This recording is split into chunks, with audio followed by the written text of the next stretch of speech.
Sleeper is the #1 fantasy sports app. It pays to know sports. Pick more or less on top players. Your first pick is on us, so start winning now. Play in Texas, Georgia, Minnesota, and 27 more states. Pick anytime across all sports, pregame or live. Over 10 million players are already on Sleeper. Make your picks count. Score up to 1,000 times your cash. Join today. Get up to $100 credit using code NEST. Call your shot on Sleeper. Download now. Hello, welcome to the Seahawks Syndicate.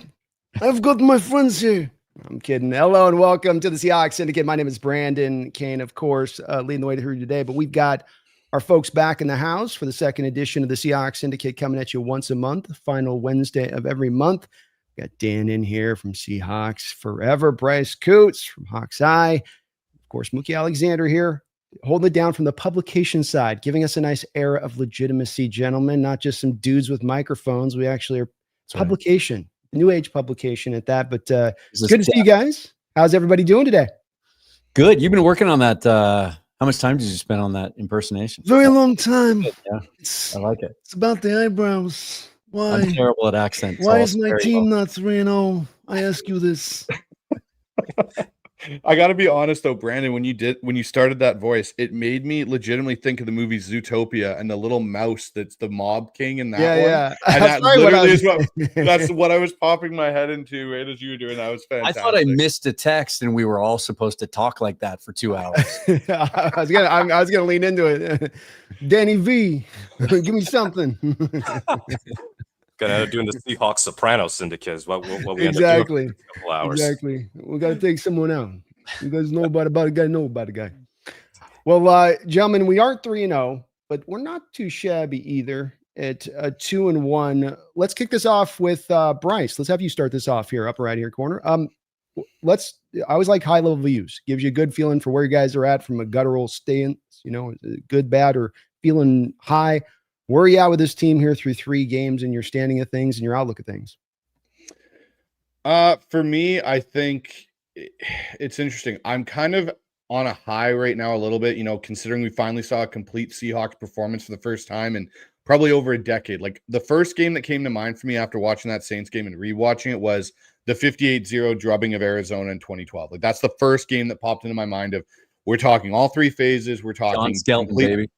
Exactly. We're talking complete domination that entire game. And then after watching a little bit more of the All-22, there's still things for me where I look at this team and I go, okay, that was like that game. And I know it's going to sound weird, but that was like the tip of the iceberg of how good this team I think can really be. We still have some issues with this running game, trying to get it to be more consistent.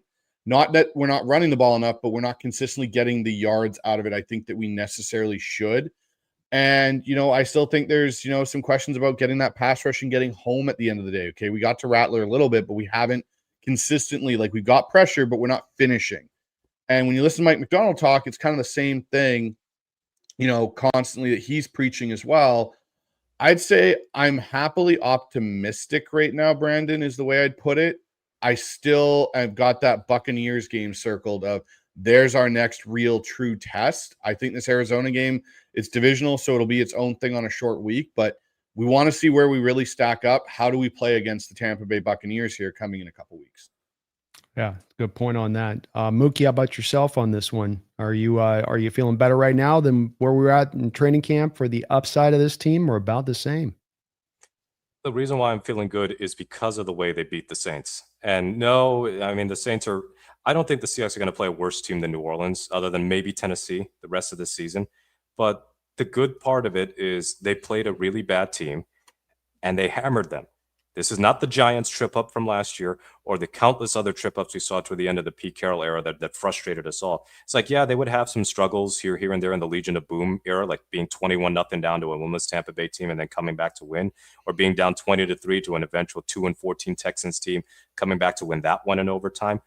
But they also were beating a bad Atlanta team like 33-10 or Jacksonville 45-17. It's like, it's the NFL, so occasionally you'll get some slip-ups. Just ask Green Bay, the Super Bowl champions-elect against Cleveland. So you can have those slip-ups, but what you can't have is consistently struggling against inferior opposition. And the game was truly won in the first quarter.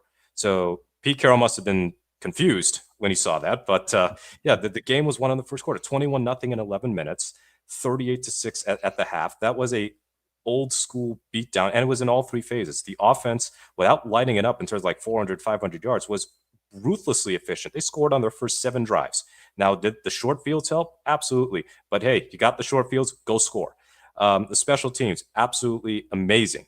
And that was the big question mark for us regarding Jay Harbaugh's special teams unit is, are these mistakes going to get cleaned up? Are they going to have better return game? Are they going to be better covering kicks? And so far, they have been better at covering kicks. Heck, they have recovered a kick in the end zone for a touchdown already. And now you got a punt return touchdown too. So, and then the defense, of course, has been able to shut down. Let's face it, I don't think Pittsburgh's a very good offense. And then I think New Orleans' offense is just severely limited. Chris Olave having 10 catches for 57 yards just feels gross. Like if you have 10 catches as a receiver, your number's got to be, your receiving yards number's got to be at least 90. I'll go with that, not 57. But the defense, I think, given who's missing, like no Eamon Wari, no Julian Love for the last game, no Devin Witherspoon for 2 games, Nwosu didn't play the first game. They've had some injuries here and there, and Tyrese Knight, I think, is still not 100%. The defense has been really good. I'm not saying best in the league. I think it could be pretty close to it. There are some things that need to be cleaned up. The running game, as Bryce mentioned, I think it really has to be improved. And now we'll get to the Robbie Oots injury a little bit later on, but that is certainly going to affect things at least for the next month. I don't like how the offensive line is handling or not handling stunts because teams are blitzing quite a bit against Seattle. But Sam Darnold's doing such a tremendous job of getting the ball out in time that his sack rate's below 4%. So I think you will take that every single time. And he's not getting the ball out quick and turning it over. It's getting the ball out quick and usually producing a positive result. I guess the one concern I have on defense would be finishing plays, and that means the sacks. So like they're getting turnovers. That's really good. But finishing plays means like Spencer Rattler and Aaron Rodgers and Brock Purdy. Collectively, that's not a tremendously gifted gifted set of quarterbacks in terms of athleticism and ability to escape the pocket. Kyler Murray, for all of his flaws, can absolutely be a nightmare for a lot of defenses because of his ability to escape the pocket. Or somebody like Jaden Daniels being a natural running threat when you see him against Washington, see him in the Washington game a few weeks from now. So when they're blowing contain, like they're getting pressure, but they're allowing these little escape hatches, that's going to cost them against more mobile quarterbacks. So I'd like to see that get cleaned up. So like turn these pressures into sacks more often. And I think the onus is really more on the edge rushers than the interior, because the interior with Williams, Reed, and Murphy, they've been outstanding. They've been elite. Mafe and Hall have been really, really good.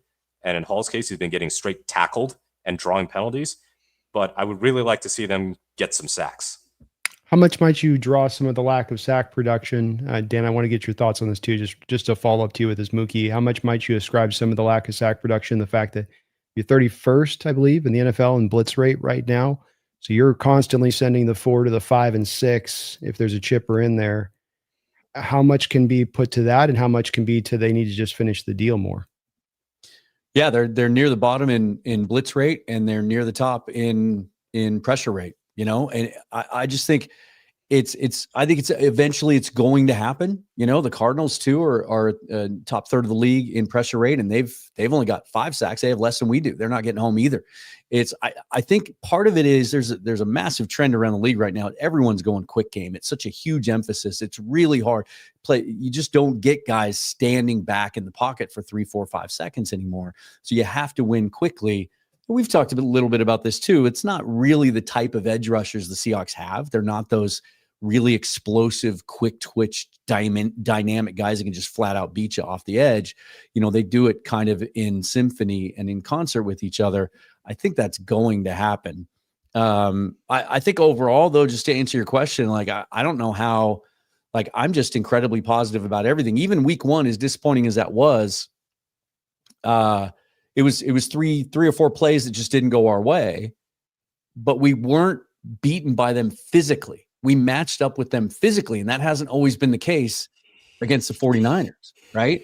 The other thing that I'm really encouraged by is as much as I liked what I saw in training camp, I still didn't know really who this team was. I feel like after 3 games, I kind of know who they are. And we've also seen them get better in key areas every single week. We're seeing that improvement. Now, part of that's, you're going to improve week 3 because you played your weakest opponent. You played them at home. But the Niners played them and barely got away with the win. And the Cardinals played them week 1 and beat them by 1 score, right? If you want to do comparative scores. So it's hard not to get excited about this team because the areas that we knew they had to get better in, we're seeing that improvement. And then it's the other stuff. It's the vibe. It's the intensity. It's the way that they fly around and how physically they play on both sides of the ball. Like, we're kind of becoming Brian Baldinger's favorite team, and that's not a bad place to be. No, it's not. So I think it's fair to say with all three of you on what I'm hearing in general terms, though none of you necessarily jumped over this particular fence. Dan, you came close. You feel probably at least marginally better about the team than where you might have been in training camp. Not to say you're down on them in training camp or that you didn't think the season, but that the picture's only gotten rosier. Is this a fair assessment with all three of you guys? I had them 2-1 in the first. But I mean more beyond the record. I'm not talking about record. I'm talking about where you I feel better about them than I thought I would after 3 games. Yeah. I will say this. I feel the biggest thing that's made me feel better about this team, Brandon, and the rest of you guys is Sam Darnold. And we've seen and I said this on a show I just recorded actually with Blake Murphy from the Redbird Reboot podcast. And we were talking about Sam. And I've said for the longest time, and I think Brandon, you and me and Mookie and all this and Dan had this discussion at training camp, that I don't expect Sam to put up the numbers he put up in Minnesota. I just don't think the volume's going to be there for him to do it. But I have this weird feeling Sam may overall be a more efficient and effective quarterback now than he was last year, even though he put up those great numbers. And you look at how quickly he's getting rid of the ball. Pressure rates there from the offensive line. I think it was 24 pressures against the Steelers, 26 versus Saints. But Sam's pocket presence has gotten a bit better in the last couple games for sure. But he gets rid of the ball so quickly and accurately that has made me feel better about the offense in a case where, hey, we got into a game we need to put a little bit more on Sam's plate, and maybe that attempt number does creep up once in a while. I don't have as much of a scare factor of, oh, this is going to get really bad for us. I have more of a positive factor now of going like, yeah, you know what? I think Sam can handle that. How about you, Mookie? Yeah, what really has impressed me, not to the point of total surprise, but has really encouraged me, along the lines of the offense and indirectly involving Darnold, the wide receiver group. So Cooper Kupp, we might have to get our shovels and get him out of the coffin, because after week 1, it's like, oh my God, did we get sold a completely spent Cooper Kupp? Well, week 2, he was outstanding. And week 3 was just a targets thing. Like, he was really close to getting a touchdown on a screen pass that he's run 5 million times with the Rams. And, against zone coverage, he knows how to get open. He still does. So I think Kupp will have his opportunities later on in the season. I really want to focus on Jackson Smith and Jigba and Torrey Horton for 2 separate reasons. One, Horton was kind of the big question mark because you cut MVS, and now this is a major opportunity for Horton to step up. To my knowledge, MVS has 1 target or 2 targets and 1 catch or something like that. He's doing nothing in San Francisco. So all the talk about, you need the speedy guy who can take the top off the defense and who defense has got to respect. Doesn't seem like he's getting a lot of respect to me, because neither Purdy nor Mac Jones is throwing his way. And it's not like San Francisco is just stuffed with receiving talent that's healthy right now. But Torrey Horton didn't do anything in week 1, no targets. He was open on a couple of plays. And if you watch the Hawks film lab with Dan and Bryce, there were some missed opportunities, whether through pass protection breakdown or Sam just not seeing them. And they still, in some cases, ended up being good plays. It's just it could have been great plays with Horton. But week 2, play action shot, touchdown. And then I really liked the catch he had that led it to a 4th and 1 and an eventual seek by A.J. Barnett, where he's able to make a tough catch across the middle of the field, and he took a shot to the knee, and my heart's going, uh-oh, because we know why he missed so much time last year, but he's able to withstand that. And then against the Saints, that receiving touchdown was beautiful. It's a quick 3-step drop for Darnold, and he placed that ball to perfection. Horton was able to win off the line of scrimmage, hands catch it. So he had, 3 catches for 32 yards. His hands look as good as advertised and like what we saw in camp and in preseason. And then what he provides on special teams is a real bonus. And to have the franchise record already for longest punt return touchdown in franchise history is a major feather in his cap. So Horton is coming along, and he could have a season that is similar to Tyler Lockett. No, they're not the same player, necessarily, but Horton could end up being he could end up being a wide receiver 2 over Kupp even by the end of the season if he keeps getting better. But Jackson Smith and Jigba, what he's done through the first 3 weeks, he has the most receiving yards through 3 weeks that any Seahawks receiver has ever had, 323. And he's had, 22 catches? He's got his touchdown last week, but he is becoming a super explosive threat down the field. So for perspective, he had 7 catches of 20-plus yards as a rookie out of, 60-something grabs. He already has 6 right now. And these are not screen passes. I think almost all of them have been 10 air yards down the field, and he's either getting yards after catch, or in a couple of instances, Darnold is looking for him deep, and he's getting open. Now, JSN is not going to be the type of guy like Jamison Williams in Detroit, or Tyreek Hill is absolute best in Kansas City, or I guess still in Miami, where he's going to be the guy giving you 70, 80-yard touchdowns just by getting open by 5 yards through sheer speed. But you don't have to be the fastest guy in the league to still be a threat to be, a downfield target. So I think that Smith and Jigba at this rate is playing like a top 5 receiver. If you want me to be a little less homerish, maybe top 7 receiver. And that is huge because with Lockett gone and with Metcalf gone, big responsibilities coming up for JSN, and he's meeting them right away. And he's a threat at all 3 levels right now. And I think that's great for the offense, but it's also great for Sam Darnold to have that immediate chemistry with the best receiver on the team. And I'm just looking forward to seeing what more JSN has in store for us, because he's looking exactly like the receiver that we thought he would be, and maybe even then some when he was taken in the first round. Yeah, it's been very impressive. I have to admit, being one of those people that was a little skeptical, Mookie, about his ability to work out the outside. It is being definitely modified a bit by the fact they got those condensed splits, and it's been the great equalizer a little bit and really freeing him up on the outside, but it's working. And I think you're right. I don't think you got to qualify to top 7. I think, my guy, it's top 5 easy right now to start this year off, if not even a little bit better with the damage he's doing across the board.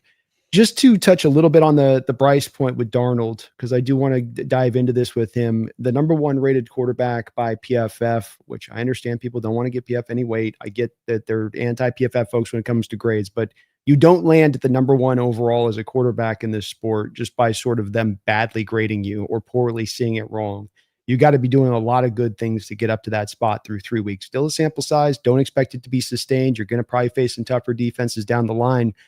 But I think that Bryce brought up a good point that I want to hear if you feel like the same way, that a lot of this upside of this team this year, Dan, raises with Sam Darnold able to perform at this level of efficiency. Does it not?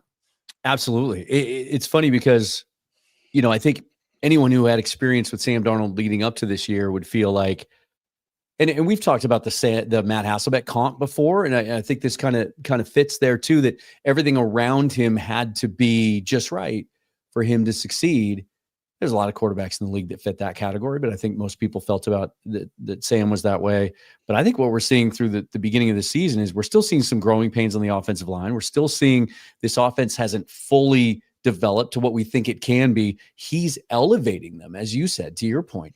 And in a year that, 3 games in now, it looks like quarterback play around the league isn't as good as maybe we've seen it in the last 6-7 years. Like, the discussion has always been, which 5 or 6 guys are elite. And then there's always a big second class of guys that maybe are on the edge. That second class seems to have kind of faded into the rest of the league. There's so many young quarterbacks playing. There's been some really spotty quarterback play. And I'm looking at it right now. And I always provide the disclaimer exactly like you did about PFF, because people's opinions about their grades are all over the board, because their grades kind of all over the board. But you look at take your pick, whatever your favorite metric is.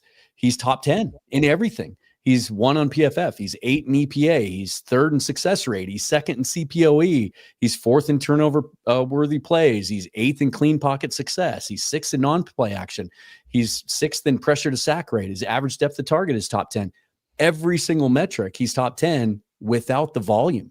It just speaks to how efficient he's been. I think Mookie, you used that word, or one of you guys did. And it's remarkable how efficient he's been. And he's doing it in an offense that isn't fully realized yet. Yeah, he really is. That's the thing I've thought about this too, and I think it's a great point on your part. Mookie, I'll just push you if we back up on Bryce because I want to touch on a couple things with him mechanically with you, Bryce, with your background there. But part of why I think this is more than just a little sustainable and beyond just throwing it to sample size of 3 games, which I normally might do, is to the point Stan just made. Kubiak has cleaned up the pass protection issues. Those guys haven't gotten better in pass pro. It's obvious that leaky ship still has some holes in the bottom of it.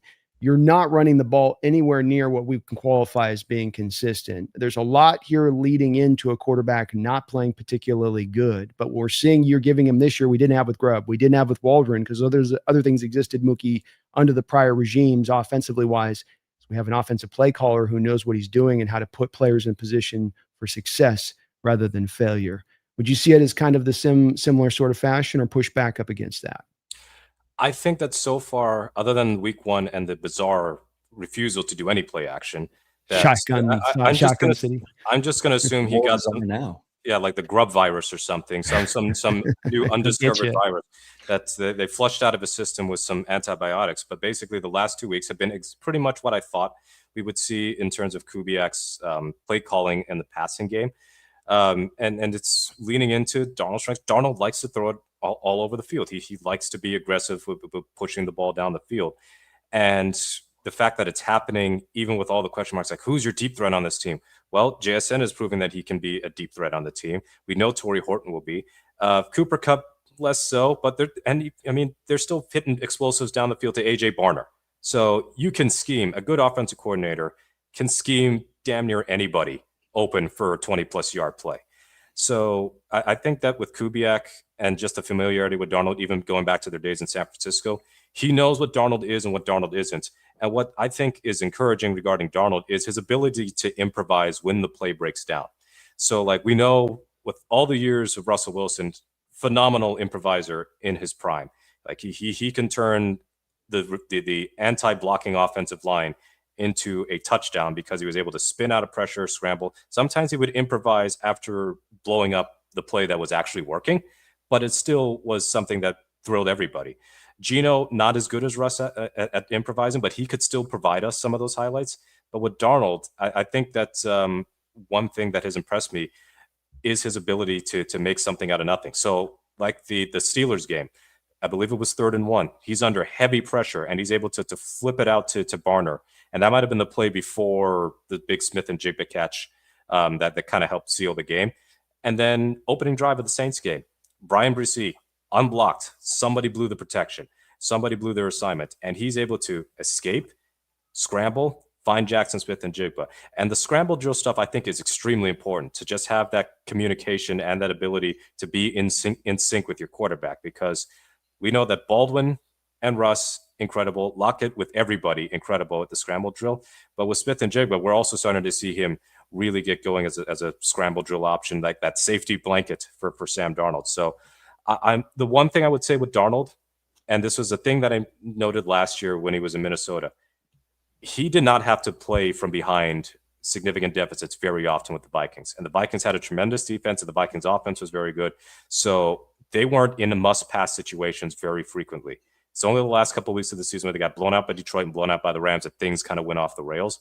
3 weeks into the Darnold era in Seattle, didn't trail by more than didn't trail by more than 7 in the Niners game, didn't trail by more than 7 in the Steelers game, didn't trail at all in the Saints game.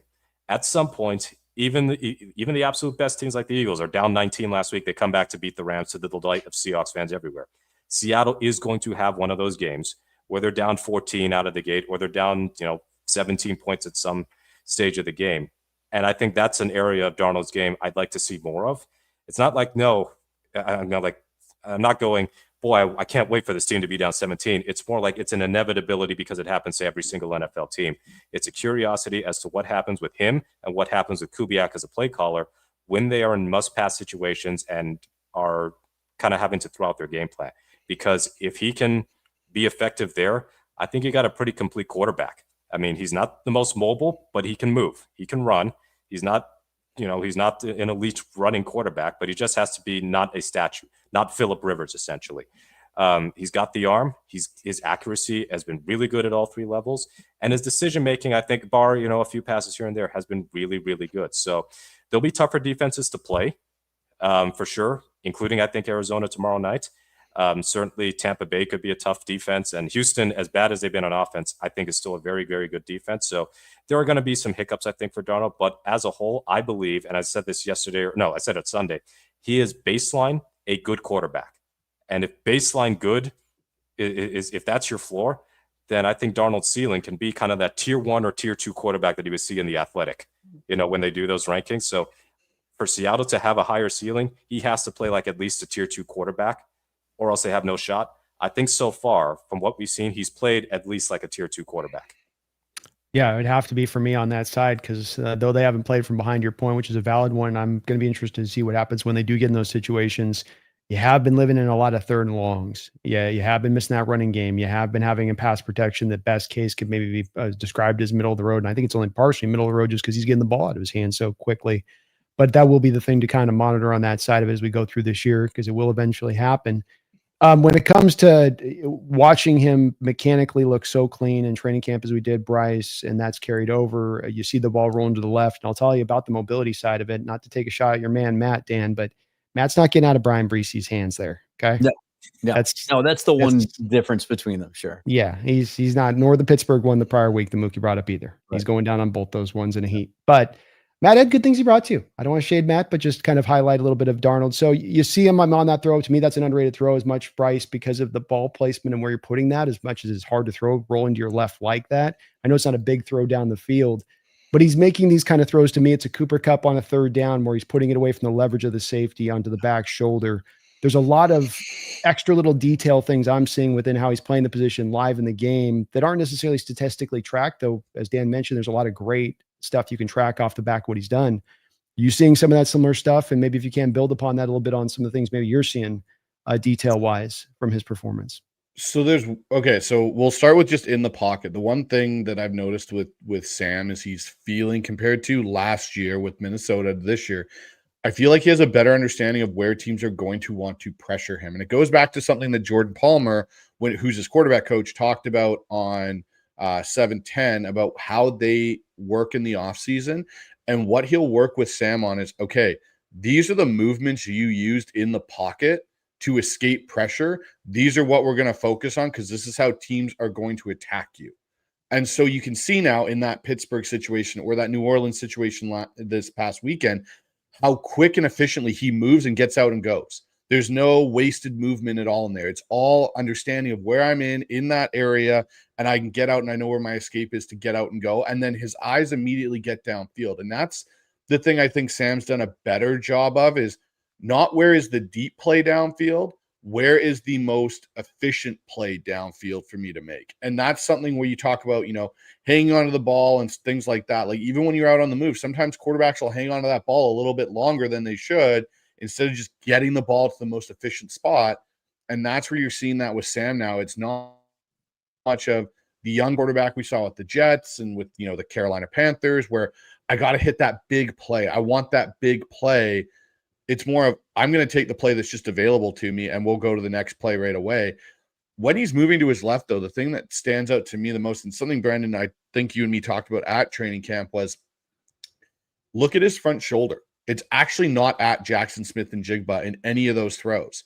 It's his number 14. It's his chest. And the reason for that is if he has to throw something that's farther outside, like in that rollout to JSN, his shoulder's still pointing to the sideline if he has to fire something there.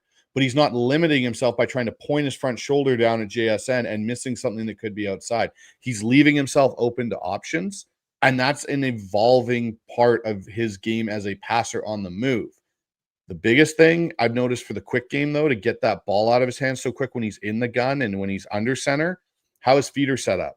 So most right-handed quarterbacks, if you watch their feet in shotgun, will have their left foot back. And what they'll do is they'll take like a slight punch step, as we call it. It's like a half, foot step back, and then they'll kind of start their drop. What Sam's done is he's flipped his feet, so his right foot's back. So when he wants to throw quick on that slant, he's already preloading his foot from the start of the play. So he catches it, he can load onto it, and he can turn and let that ball go. And if he's throwing to his left, it's even quicker. So when you see him throw those quick slants to the left, that ball is coming out like the one he threw to Cooper Kupp in the 49ers game when he hit him on the stick route for the first down. That ball came out so quick. It was like under 2 seconds, ball was out of his hand. That small detail things mechanically that give you bigger windows to hit at the NFL level. And that's what you're seeing with Sam now is the detail, the attention to detail and his mechanics are starting to come out. And like some people talk about the fumble with Abe Lucas, he had this long wind-up delivery. His delivery is the exact same and similar to Josh Allen. And no one's complaining about Josh Allen's little bit of a dip in his delivery. It wasn't that big of a deal. It was the fact that Abe Lucas got shoved into his lap by a top D end in Nick Bosa. Like Nick Bosa is going to have one of those plays a game. Well, he was until he got injured. But Abe Lucas had to deal with that on that one particular play.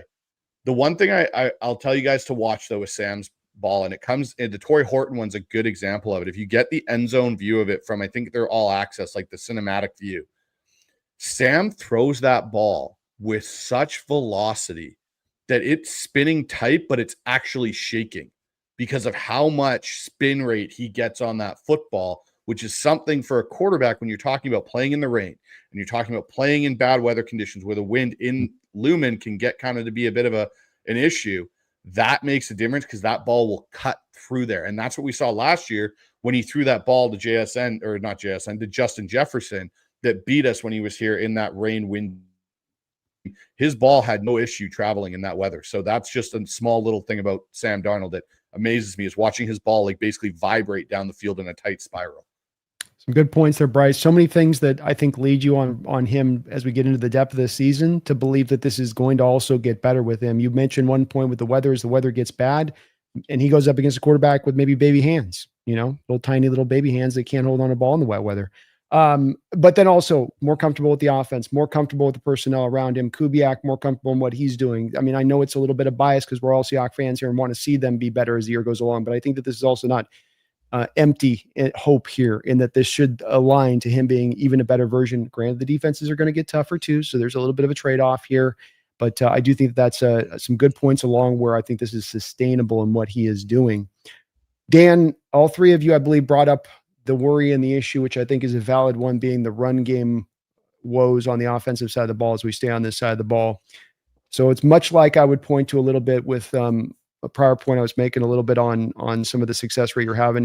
If you're getting the second highest amount of stacked boxes in the league, I think due because of the condensed splits, I think and also teams want to take the runaway and don't think Darnold can beat you over the top. So it's a combination, I think, of all those things. How much of it is that maybe, or how much of it is we're having multiple guys blowing blocks here on plays in the run game, and if they just blocked better, or if we just got them, not even where you're dominating or winning your reps sometimes, but that you're not maybe flat out losing. I'd like to be interested in where all three of you guys kind of stand on this, with you, Dan, first on that. I think it's still a little bit of all of those factors. I mean, I never expected this offensive line to come out week one and be dramatically better than what we've seen over the last 7 or 8 years, be the offensive line that we've been wanting and hoping for the past several years. But I feel like we see signs, certainly.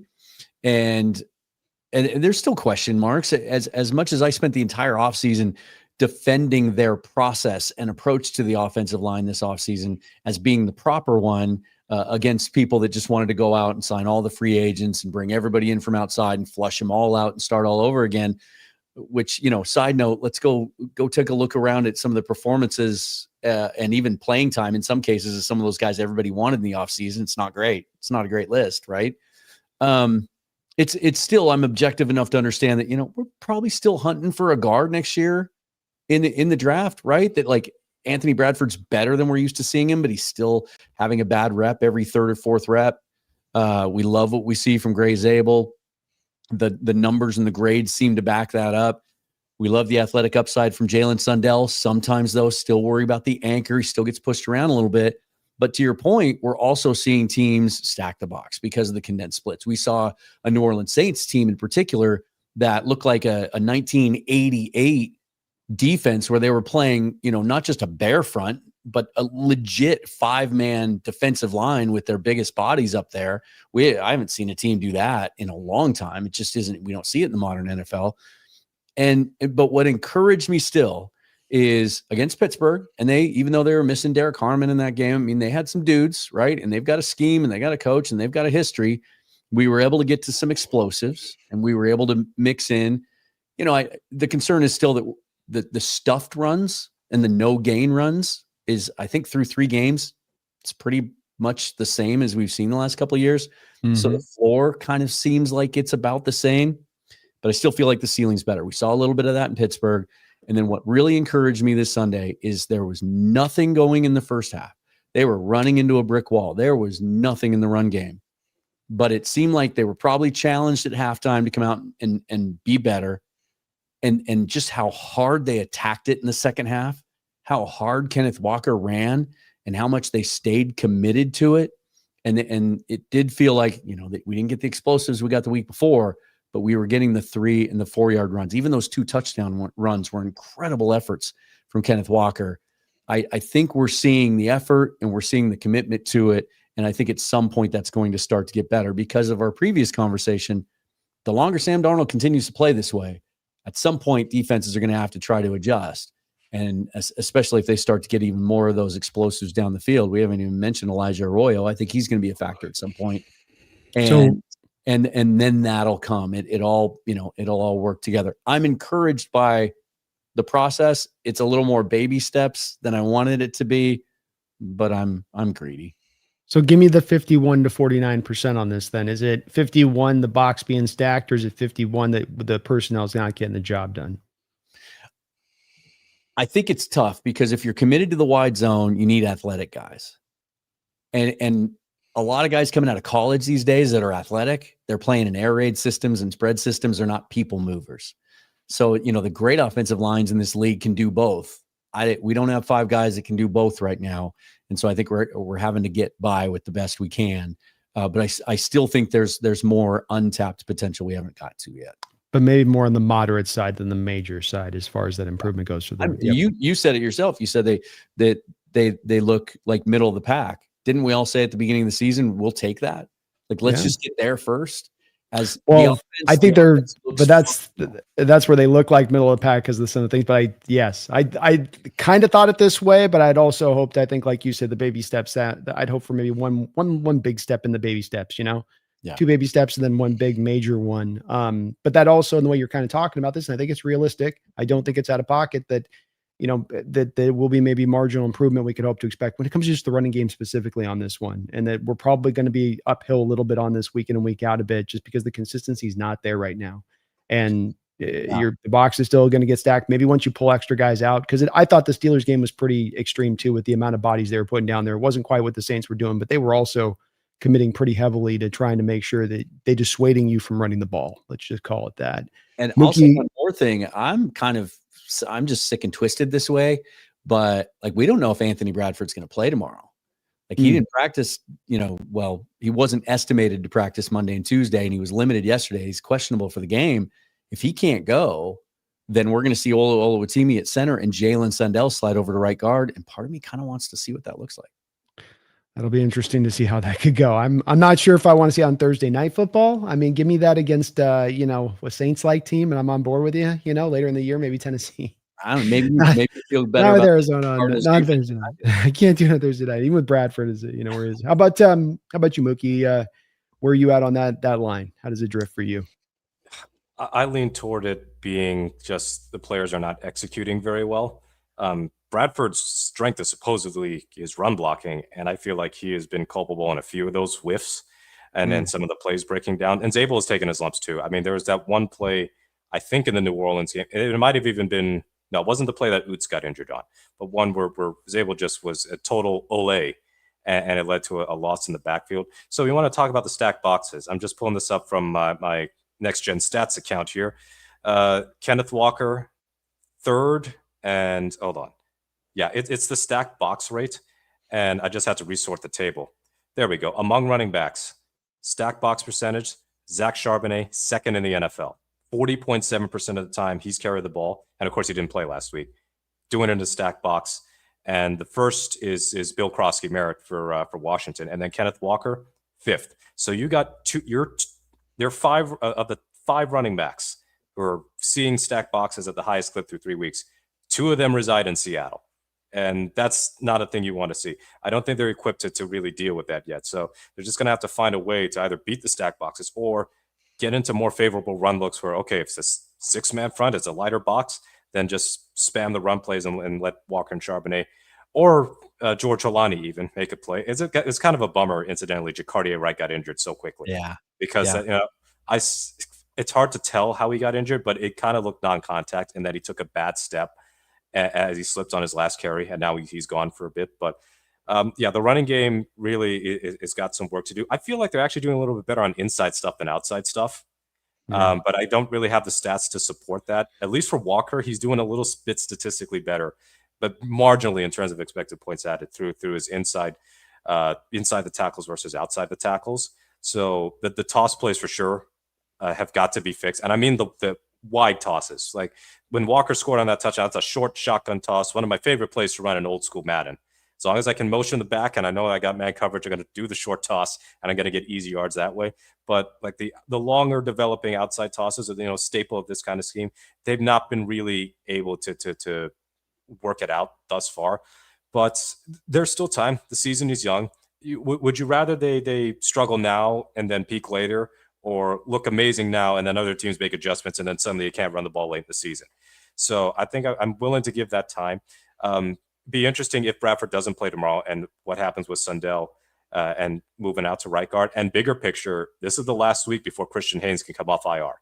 Mm-hmm. So I'm kind of wondering what's going to go on there and whether he's ready for week 5 and whether they even activate him or if they're just going to stash him for a little while longer. But that's a discussion for another day. So the running game against Pittsburgh, the second half, that to me was kind of what I think that we had hoped for, that they're able to just pound Pittsburgh into submission.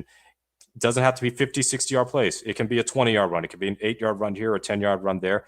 That's efficient offense. But what we can't keep having are the no gains or the losses in the backfield that set up unfavorable down and distances, because Darnold, I think, has done a really good job of getting them out of these jams when it's third and a bit, third and moderate or longer, but it's not sustainable. So I believe that the running game will fix itself over time.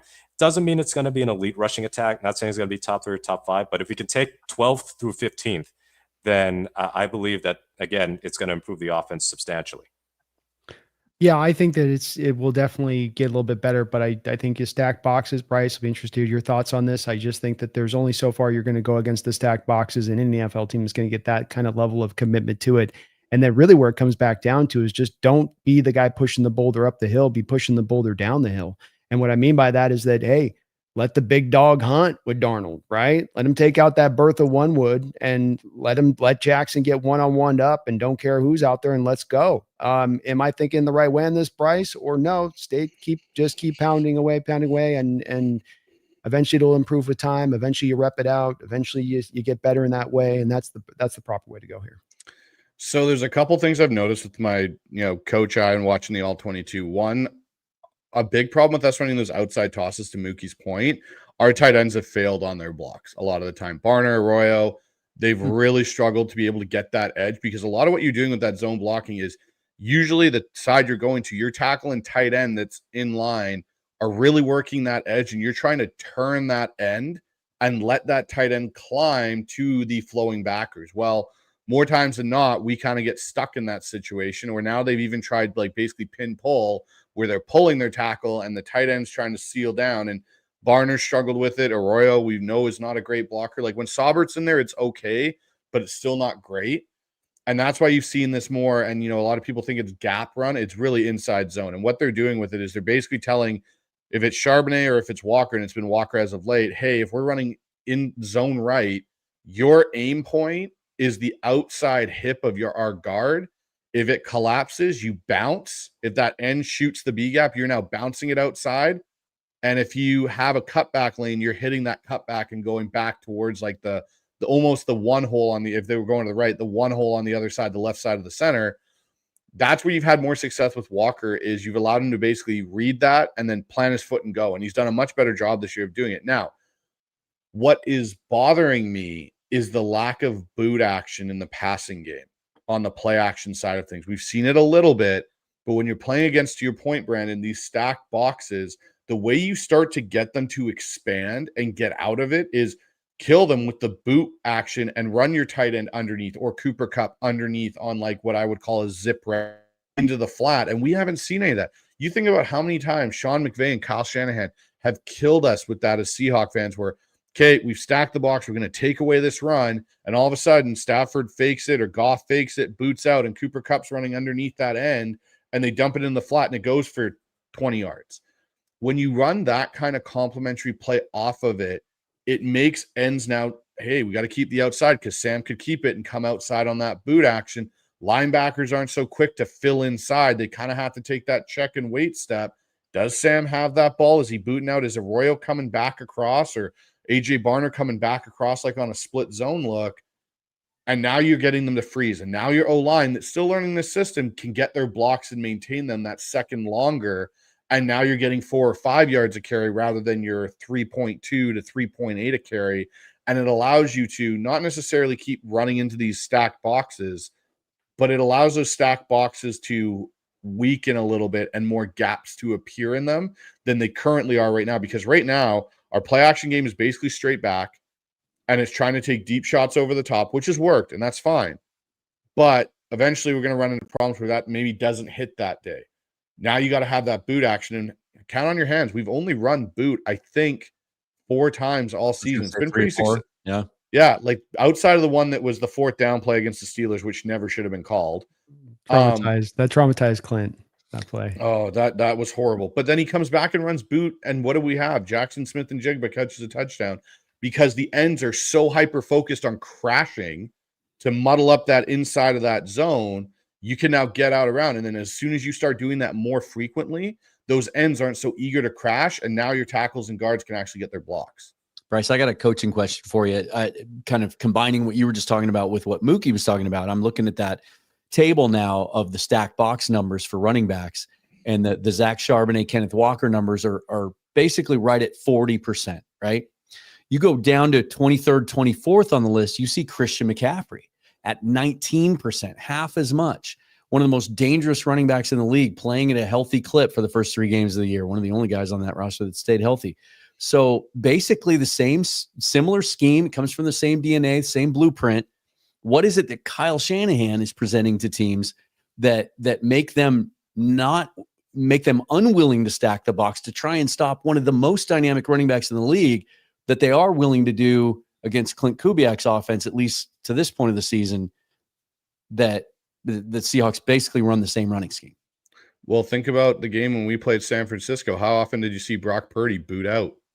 He booted out and they ran over routes or shallow cross routes over top. And that's where, again, if you're going to be okay with letting them on the edge, cool, let them keep playing on the edge and they're going to dice you up, which is what Purdy did. We let him play out on the edge and bang, he's just taking his shot plays before Kittle went out. And then he was hitting Ricky Pearsall and all those kind of things. So that's where you're seeing it, is the boot game is so important in the pass play action that it indirectly or direct,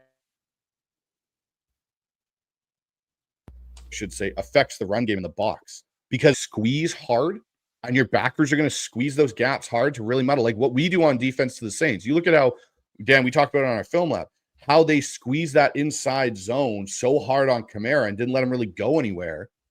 Well, did the Saints really present anything on the outside with Spencer Rattler to make Boy Mafe or Derek Hall or Tank really respect anything potentially going out? No, they didn't. Yeah. But Brock Purdy did. So now when you get Brock Purdy on the edge and now Tank's going, okay, I can't just squeeze down because if Purdy keeps it and boots out around me, I'm getting my ass chewed by Dirty for not following my job, which is I squeeze and watch. No, I'm hell-bent on going after McCaffrey. Okay, now Purdy's booted out around me and Kittle's running the over route and we dump it and it's a 12, 15-yard pickup. We can do those things. So like to the point of, we talked about JSN being super effective and Cooper Kupp needs to be more, involved. Elijah Arroyo and AJ Barner need to be more involved in this passing game than they are currently. Yeah. And like, in my opinion, playing against the Cardinals who are playing tomorrow night, Elijah Arroyo should be a matchup nightmare for the Arizona Cardinals for their linebackers.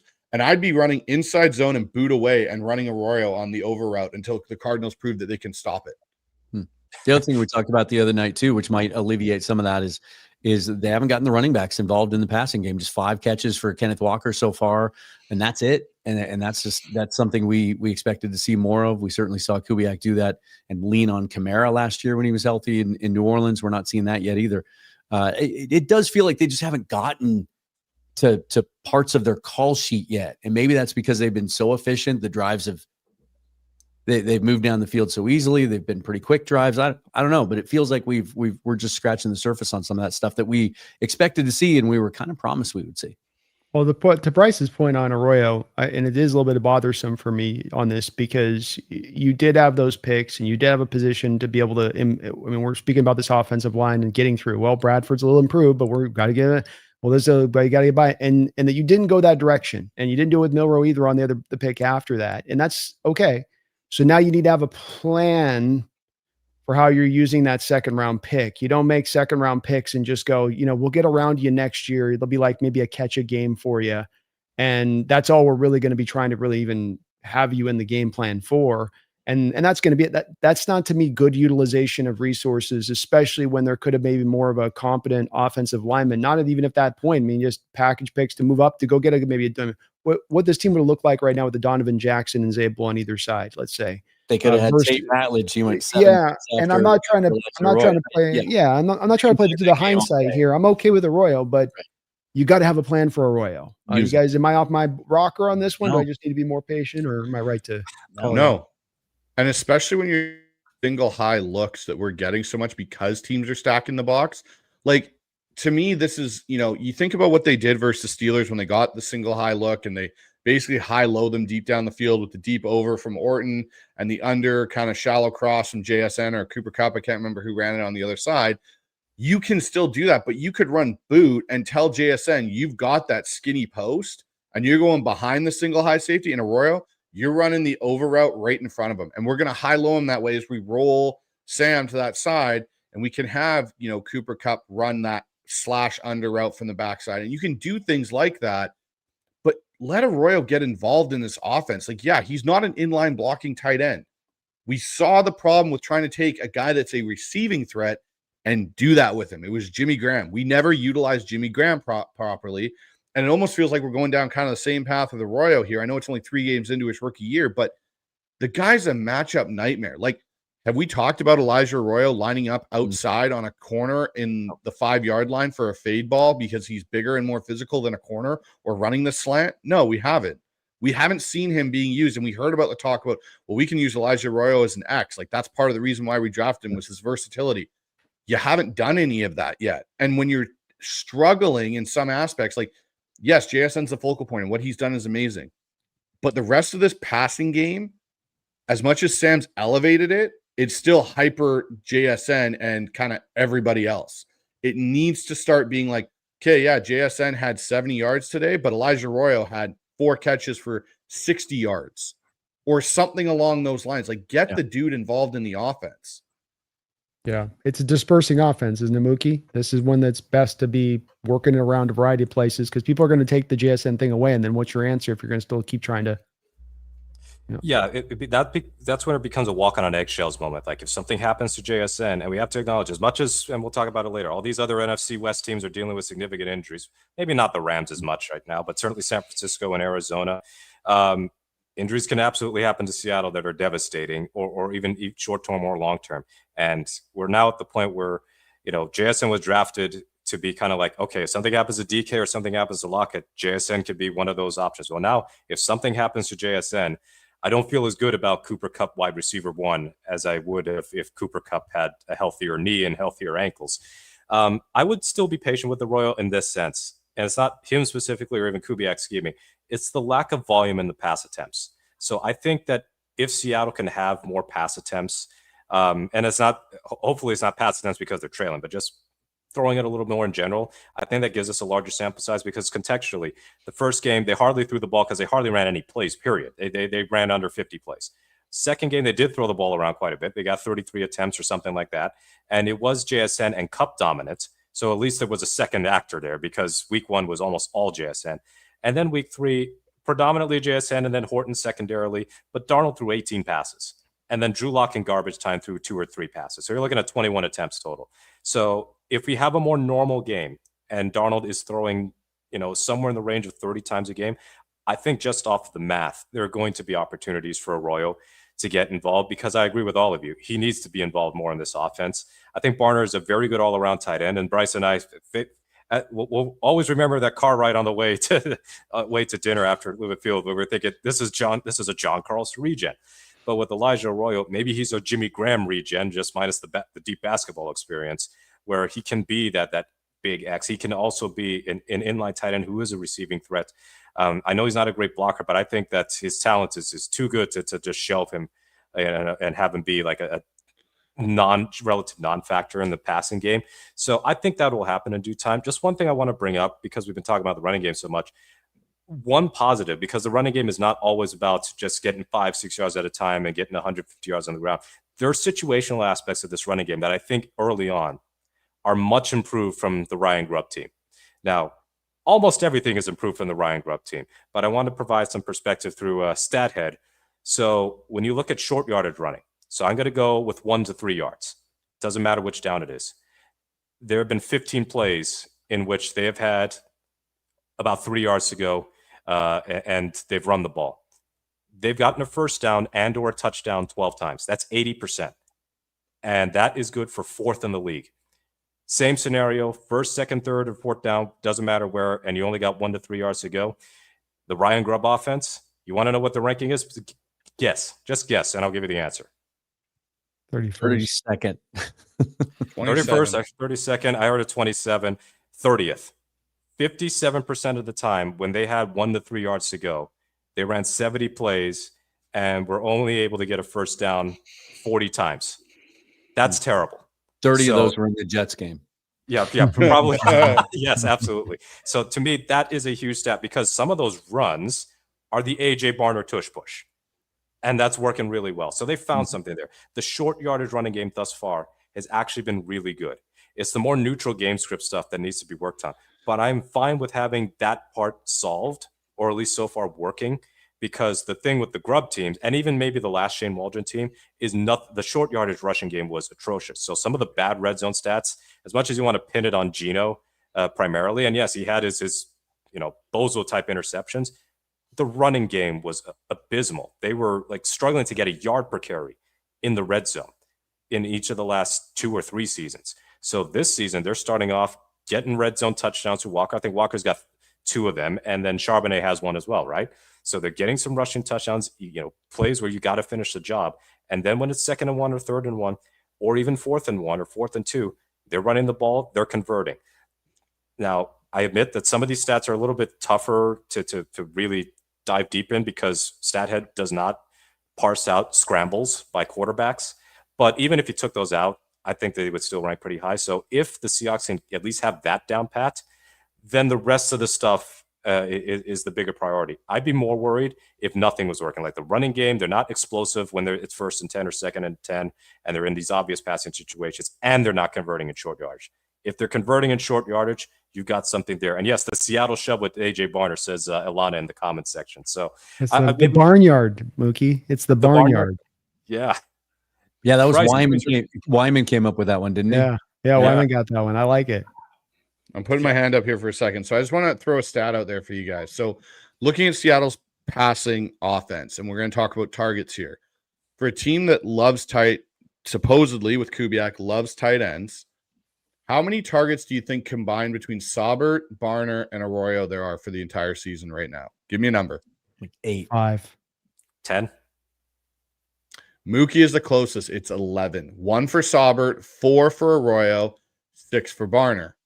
How many do you think of those tight end targets are past 10 yards? 2. Like Arroyo had like a 13-yard catch, right? It's 1. I'm almost certain it's 1. Okay. Yeah. It's that Barner catch last week. Really? They're all really. No, if you think about where we are, Barner one was over 10 yards. That's over 10 yards. Are you sure from the scrimmage it was? Because according to the stats that I've got right now, Barner's targets, he had 1. The one you're talking about was 10 yards to the right side. That was the one he got, was a 10-yard throw. That doesn't seem right, because I swear that was like a 23-yard catch. I know But- we thought it was a 23-yard catch, but it was 10. It was 10 yards is what it was. It was a 10-yard completion. And so Arroyo, same thing. You're No, talking it's complete 23 yard. He's got a 23 yarder in the game. Is it really? yards, Okay, so- so It's a yeah, are 20 we talking air yards? Or are we talking actually like on? That's the like, one. Remember, he dives out and he has to lay out. He's got one catch in the Okay, game. so he's got 1 year. So he's the only one that has one catch over that distance of yardage Yeah. for tight ends. Sorry, correction. I forgot about the Barner one in that game. For some reason, I thought that was Saubert. Oh, you're good. But that's to my point of we're not getting these tight ends involved. But when you talk about how we said 11 targets out of the 70 whatever throws Sam Darnold's have gone to tight ends, 28 targets have gone to JSN. Mhm. There's nobody relatively close to JSN's target share. The next closest guy is Cup with 13. So, Dan, where are you at with this with Arroyo? Are you marginally worried, or is it just, hey, this will play out, or we got to get this worked in if you're going to I'm put not Piper worried. on that I'm with it just- a little bit? I'm not worried. I'm just annoyed. Yeah, like That's the right word. they intend to get him involved in this offense. We saw that. They were very intentional about getting his reps in training camp. He's going to be a part of this offense at some point. It's just, I'm one of those guys that I'm always like, I want to see all the aspects of the offense because I want it to all be on tape. Right? I want the Rams to have to prepare to cover Elijah Arroyo, but that's just me as a fan. Bryce, as a coach, is that important to you, or is it? There's the other aspect of it is, well, if they don't see it, they're not expecting it, right? Like, where do you land on that side of that? So for me, like I like to have a defense have to be worried about every blade of grass. I don't like them to go like, oh, they don't know that we can do this, because the problem is when you don't rep it enough in game or in practice, then when the time comes to actually do it, it's never going to be as crisp as you want it to be. If you're constantly feeding other guys throughout the game, a couple things happen. One, and I get these guys are professionals, but we all know professionals have moments where they kind of take a play off here and there. If I know on this certain concept, I'm never getting the ball, I'm never even getting looked at, there's that odd chance I don't necessarily run that route as hard because, well, what the hell does it matter? Like, it's always going to JSN in this concept. And I'm not saying this to be like an ass, but it's the truth of the matter. Guys act that way sometimes. And the problem is if you use everybody, a defense can know JSN's the number one option. Cool. That's great. You know he's there. But if you want to try and bracket him and take him away, great. Elijah Arroyo is going to sit right in the middle of the field, and we're going to keep chunking away 10 yards a pop, throwing the ball to him. Or AJ Barner is going to get open on the corner route. Or we're going to swing the back because your linebackers are clearing out now because Barner and Arroyo are killing you. Now we'll get Walker involved. And oh yeah, don't forget, we got Cooper Kupp over here, and we're going to start hitting him on the stick route. Like, the more things you add, the more defense sits back and goes, okay, yeah, we can't maybe shift as much as we want to versus this certain formation because, man, they've been really getting Cooper involved on the backside of this because teams have been leaving him kind of one-on-one with that corner on an outside shade look, and Sam's been realizing it's there and just taking advantage of it all game long. So now we got to keep that linebacker to get to that hook flat area to take that away. Oh, but now that gives Barner a free release down the seam. So now we got to keep that safety on that hash. And then as you do that incrementally to a team throughout the year and teams throughout the year, that's where then you see the explosives that JSN is currently having still be a vital part of the offense. You're not hoping you're getting them. You can basically dictate when they will come out most likely. Here's the interesting thing. I'm looking at this New Orleans Saints stats from last year, right? Obviously, Clint Kubiak's play caller there. They're 3 of their top 5 receivers in target share were tight ends. Juwan Johnson, Foster Moreau, Taysom Hill. They averaged as a group, as a trio, 8.2 targets a game last year. That's how much Kubiak has involved his receivers in the past. Now, that offense operated much, much differently. Alvin Kamara led the team in targets with 89, and then you have to go down to Cedric Wilson at 27. Shaheed gets hurt early in the year. He had 41 targets. He was a big part of the offense, and he gets hurt. So it might just be a statement, and Olave was hurt as well on their receiving core there. They didn't have a guy like JSN, and so he pivoted. But it's just a dramatic difference from his tight end usage a year ago, at least through 3 games anyway.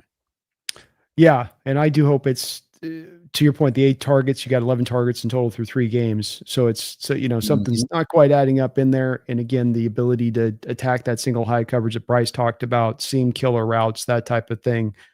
Say nothing of the cover 2. And, they don't drop the middle linebacker anymore in cover 2 like they used to back in the day between the middle hashes. So that's now the spot that you tend to have in modern defenses when they go to the cover 2 that's wide open, because the linebacker will stay up around the line of scrimmage to deal with the run game and take away flat routes or be a spy.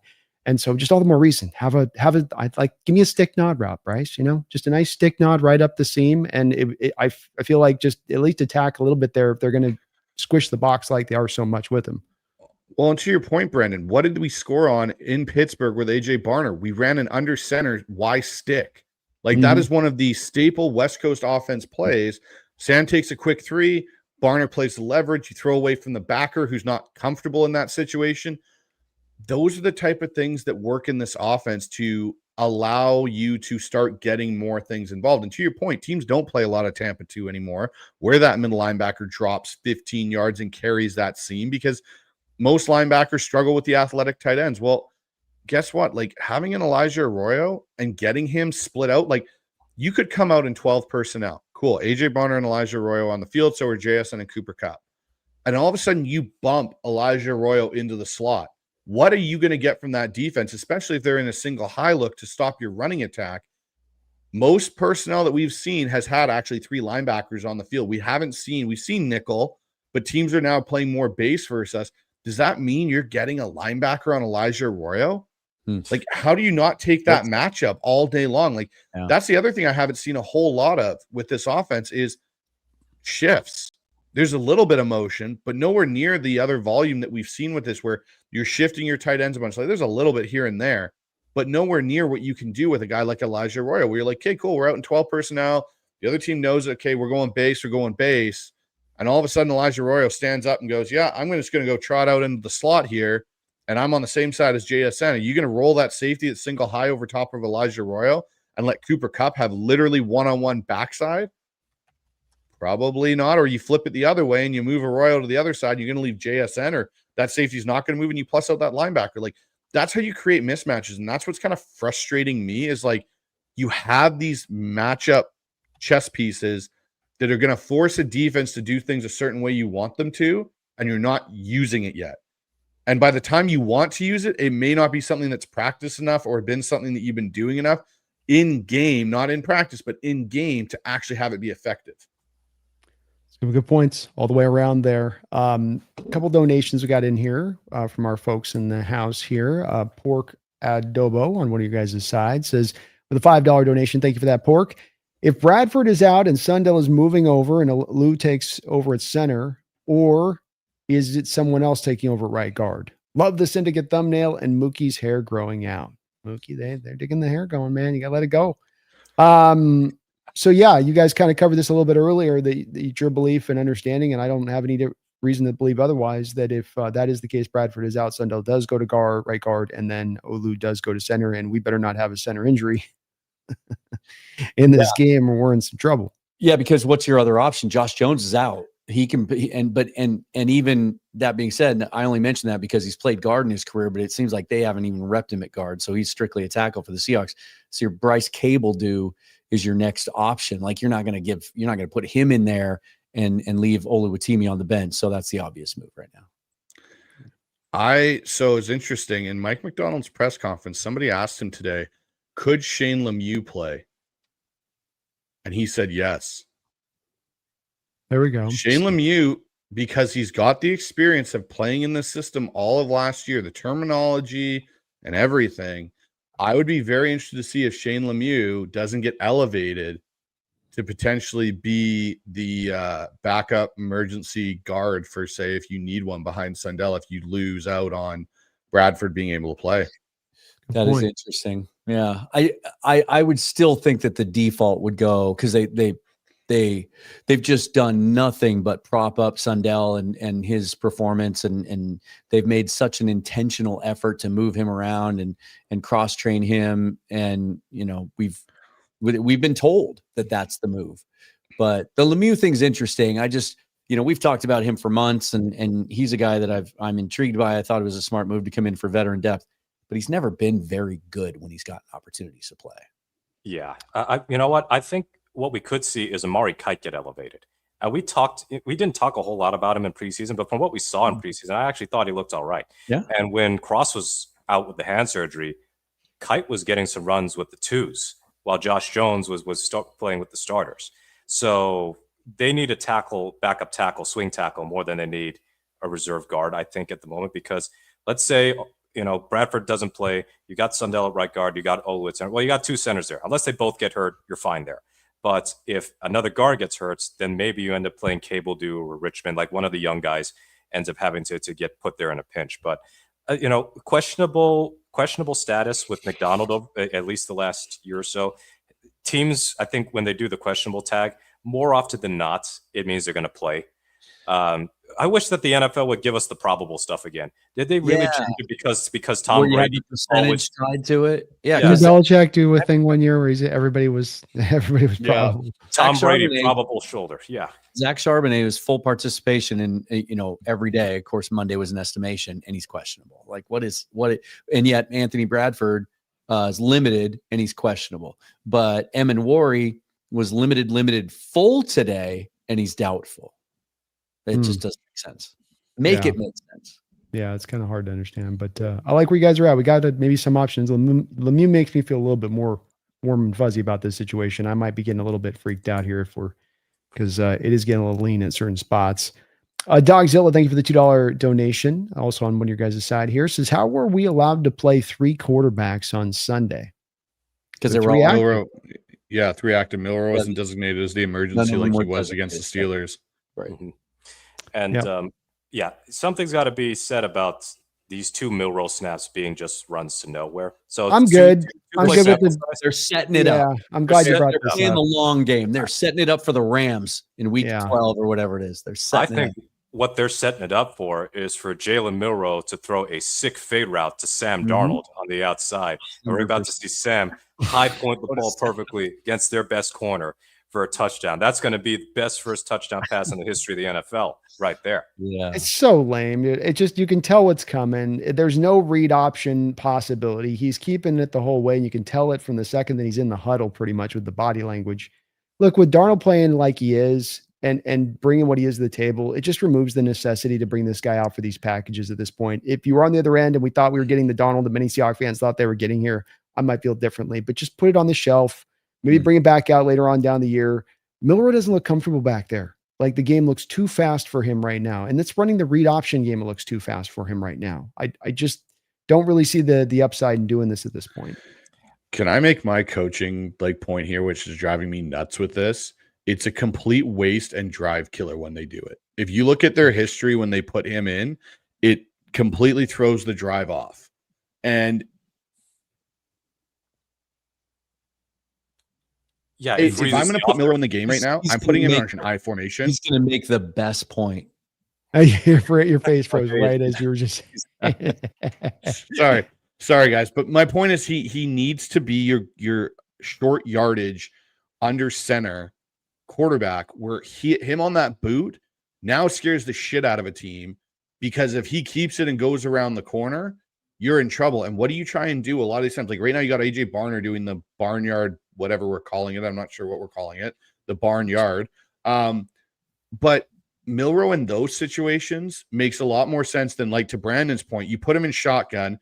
It's 2nd and 7 or whatever it is. You know he's not going to throw the ball.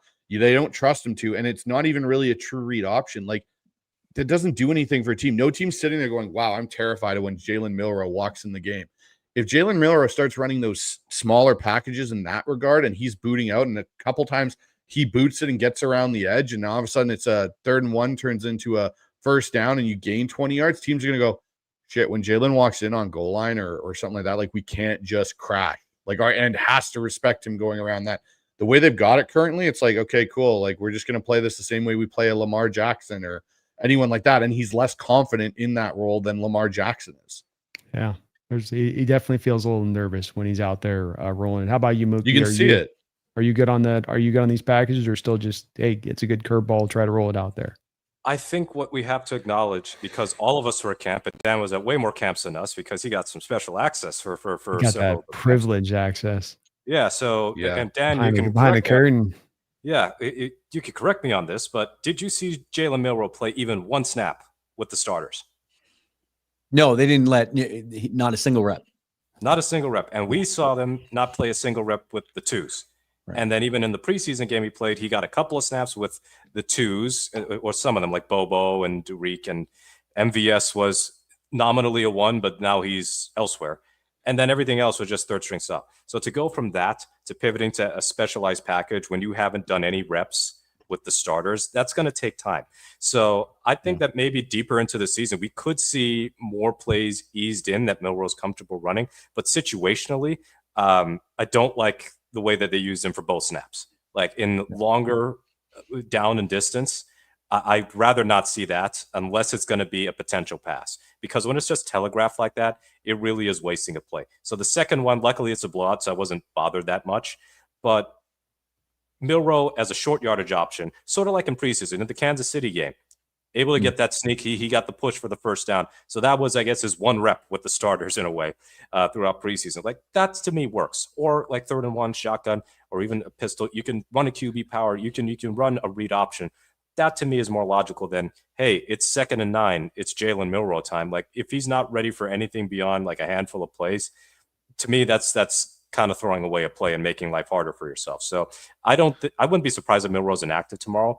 But over the next few weeks, I think it's going to take time. But because of the way Darnold's performing, as you all said, there's less of a need to absolutely see him on the field. It's like, it's cool. He's a shining utility. But guess what? If Darnold wasn't playing well, and then the natives were restless and looking for Milroe, we wouldn't be talking here. We wouldn't be sitting here being all optimistic about this team at 2-1, because the team would probably be 1-2 or even, well, probably not 0-3 when you beat that team by 31, but looking like they need a true franchise quarterback. The way that Darnold is playing now, I think only helps Jaylen Milroe in the sense that the push or the rush to have him in there for any reason is lessened because Darnold looks this good. You gonna make a trifecta here, Dan? On the let's put this. Yeah, absolutely. I'd be surprised if he's active tomorrow. I think that's a great point. I think that roster spot can be used elsewhere. I think especially with some of the questions health-wise on the offensive line, they probably want to have an extra body there. Maybe, Lemieux is brought up, even if he's not going to start. My thought on the whole Milroe thing is, we've just spent an hour talking about how this offense is still a work in progress and that we like a lot of the things we see from it, but it hasn't solidified yet. They still have some other things to dial in. And until that happens, I think any rep you give to Jaylen Milroe is detrimental. And so, save that thing until later in the year. And then when I think it might have some value is one of those games where the offense just isn't working. Like nothing's working right? You can't run the ball. Darnold's struggling. Maybe you bring him in and you try just a play here or there to kind of give a spark. Like we've seen the Saints use Taysom Hill that way. And against us to great effect in one particular game I remember. And so I just think right now it doesn't make sense at all. Like in that game, like Mookie said, so what? Like, they could have done it 2 or 3 more times and it wouldn't have mattered. But week 1, I thought it was a huge contributing factor to that first drive. You come out, you hit JSN for a 22-yarder, you're rolling. It's like, oh, okay, we're across midfield already. And then you bring him in on 2nd down. Just killed that drive. I feel like you pulled the e-brake, right? It's like grabbing the e-brake. You're about to go getting up to speed on the car, and all of a sudden, before your brand new franchise quarterback even got a chance to kind of get his feet under him. So I'm cool with just putting that on ice for a little bit. We've shown it on tape. The Cardinals have to prep for it. Cool. But let's just kind of set that to the side for a little bit. He can be the emergency quarterback. So this is what I'll say about the only time this year I thought in my head, this is a great opportunity to put Jaylen Milroe in the game. It'll cause a team problems was when we kicked the damn field goal versus the 49ers. That was my moment where I went, that's when you want to use Jaylen Milroe. Make the 49ers freak out. It's 4th and 1. Put him on the field in that short situation. Put Coutts and Charbonnet back there and say, okay, this is what we're going to do. We're going to come at you. We're going to put the guy that can scare you on the edge out there, whether you put him in gun and do like a crossbuck kind of action to a QB power. But that would have frightened them more if you're going to go for it. That was the opportunity to use Jaylen, turn around and kick the field goal. Go put the, go finish the drive. That's when you use him, not 2nd down in the middle of an opening drive. And if you want to confuse the defense, instead of just bringing him out again the next time we see him and do the same thing that they did to no effect on the first 2 times, maybe bring him out in one of those tight splits, right? And have him off the tight end and have Darnold in the shotgun. And then, now a defense has to wonder, is he going to come out? Is Darnold going to motion out? Is he going to come in? Are they going to use him as a slot guy? Are they going to pitch it to him? What are they going to do? I think that might cause more confusion than just like, oh, okay, he's going to run a read option. Like, teams know how to defend that. You don't want to telegraph to defenses. It's just not a good item you're helping them out, giving them an advantage. You don't need to give them on that side of it. We've got a great question here that's actually going to be really a tougher one to unpack, I think, than it might seem on the surface of it. The Seattle Seahawks have the full allotment of their draft capital. They're sitting on cap space. I'm even going to make this question hard on you, gentlemen, where you don't get to pivot to me, which I know all of you are going to try to do. Well, we don't know where they're going to be. Is it 3-3? Are we 4-2? No. We're winning a couple games here over the next couple of weeks. I'm mandating it here with my godlike power of the host. So you guys have to operate with this as though the Seattle Seahawks are second place in the division minimum, that they are looking in a position to go and make a playoff push run. The other factors at hand I just talked about. We're going to start with Mookie on this one. Feet to the fire. What do you do? Number one is, do you be aggressive? And then if you are going to be aggressive, maybe it doesn't have to be the player, but what position, this is the tough part for me on it, what position do you look to then address? Because I know some of you guys are going to try to say right guard, by the way. I got to limit guard. Do we really think offensive lineman is going to be available in mid-trade deadline? Right. I don't. So you can't take the easy way out on this one. You guys got to take the hard question. You got to take the tough path here. You can say no, but if you're going to pick something, it can't be the no, bro. Yeah, we'd all love to have an offensive. We're not getting that. Not the trade deadline, probably. I think they could use more linebacker help because Tyrese Knight does not look healthy and he's been struggling a bit. And I think it bears itself in the way that they're giving Drake Thomas more playing time. And the fact that this was even a thing when Thomas hardly played last season, and now he's getting more work run this year. I feel like they're not comfortable with the linebacker. I know they got Chris Paul Jr., Pooh Paul on the practice squad, and Chaz Surratt could have been like he is like a special teams demon, it seems. I mean, that's really good, but not every special teams demon is meant to be a good linebacker in actual playing time. But if there are sellers at the deadline and there are any like halfway decent weak side linebackers, I think that's the type of kind of low cost move that John Schneider would be willing to make. Sort of like what they did with Quandre Diggs, 5th round pick even, and to bolster the defense because Tedrick Thompson was Tedrick Thompson. Or like the Carlos Dunlap trade. And that was born out of not having any pass rush in the middle of 2020, but they got Dunlap for BJ Finney, right? They didn't even attach draft picks, or maybe they attached a 7th. There's a 7th and BJ, yeah. Yeah, so the Seahawks legend, 0 snaps play BJ Finney. So kind of in that vein, I feel like linebacker is an area that the Seahawks might be sniffing around. Edge rusher would be tough because, you know what I fear is that because of the way the Bengals season could easily go south, that they end up dealing Hendrickson anyway. And a team like San Francisco, if they get healthy, could be going, I think we could ride with Trey and maybe even extend. We could have Hendrickson and Bosa for a couple seasons. But it's not nothing that, and we talked about this when we were all together at Fast Fashion, that Seattle has been sniffing around for pass rushers, sniffing around for edge rushers. And we've kind of heard through the grapevine that they've been at least inquiring about the availability of the top end guys. So whether that's Watt or Parsons or Hendrickson. Now, obviously Parsons got down, the other two stayed, but I think it is something that they were still maybe looking for that little extra juice on the edge. Now you're going to get it in the middle of the trade deadline. Maybe if it's like Kayvon Thibodeau, because the Giants are hopeless and they've got Abdul Carter and they've got Brian Burns. So they got other guys there. That could be one of those moves that they consider, but I'm personally more concerned about the linebacker depth because if something happens to Ernest Jones, keeping in mind this dude had surgery in the offseason, he's got some knee issues. I think that the defense could really suffer without even mediocre level linebacker play. My thing with Knight is I think he's got the athleticism, but his instincts might be a bit of a problem. He's still not covering those play action crossers well at all. So he needs to really get going there. So yeah, I'm going to go with like another linebacker, off-ball linebacker. That would be the area I would want to improve. Really over anything else. Cornerback, I am totally changed now because of the way Josh Jobe has played and the way Darion Kendrick has played. Jeez. Like that has kind of sealed that off for me in a way I did not expect. So really it's just off-ball linebacker for me is like a priority at the deadline. Can't push back against any of that. With Drake Thomas, you're bringing him out for the past situations, it seems like, as much as anything. And last year, you had moments with Tyrese Knight matched up one-on-one with Marvin Harrison out there in space, matched up with the Wilson, the other kid that the Cardinals have matched up in space. So I think that, to your point, I'm not sure everything's super healthy there. Remember, there was that whole nebulous injury there right before the start of the season, which they weren't really clear on what it was. Right. You know, we got some good news on it. What good news on what? Yeah. And he's got something on his knee. If you look, he's got a little wrap of some kind on his knee. Right. Huh? Well, there was the second thing too that they just said was a medical issue, right? Yeah. Yeah. So what it it's, was.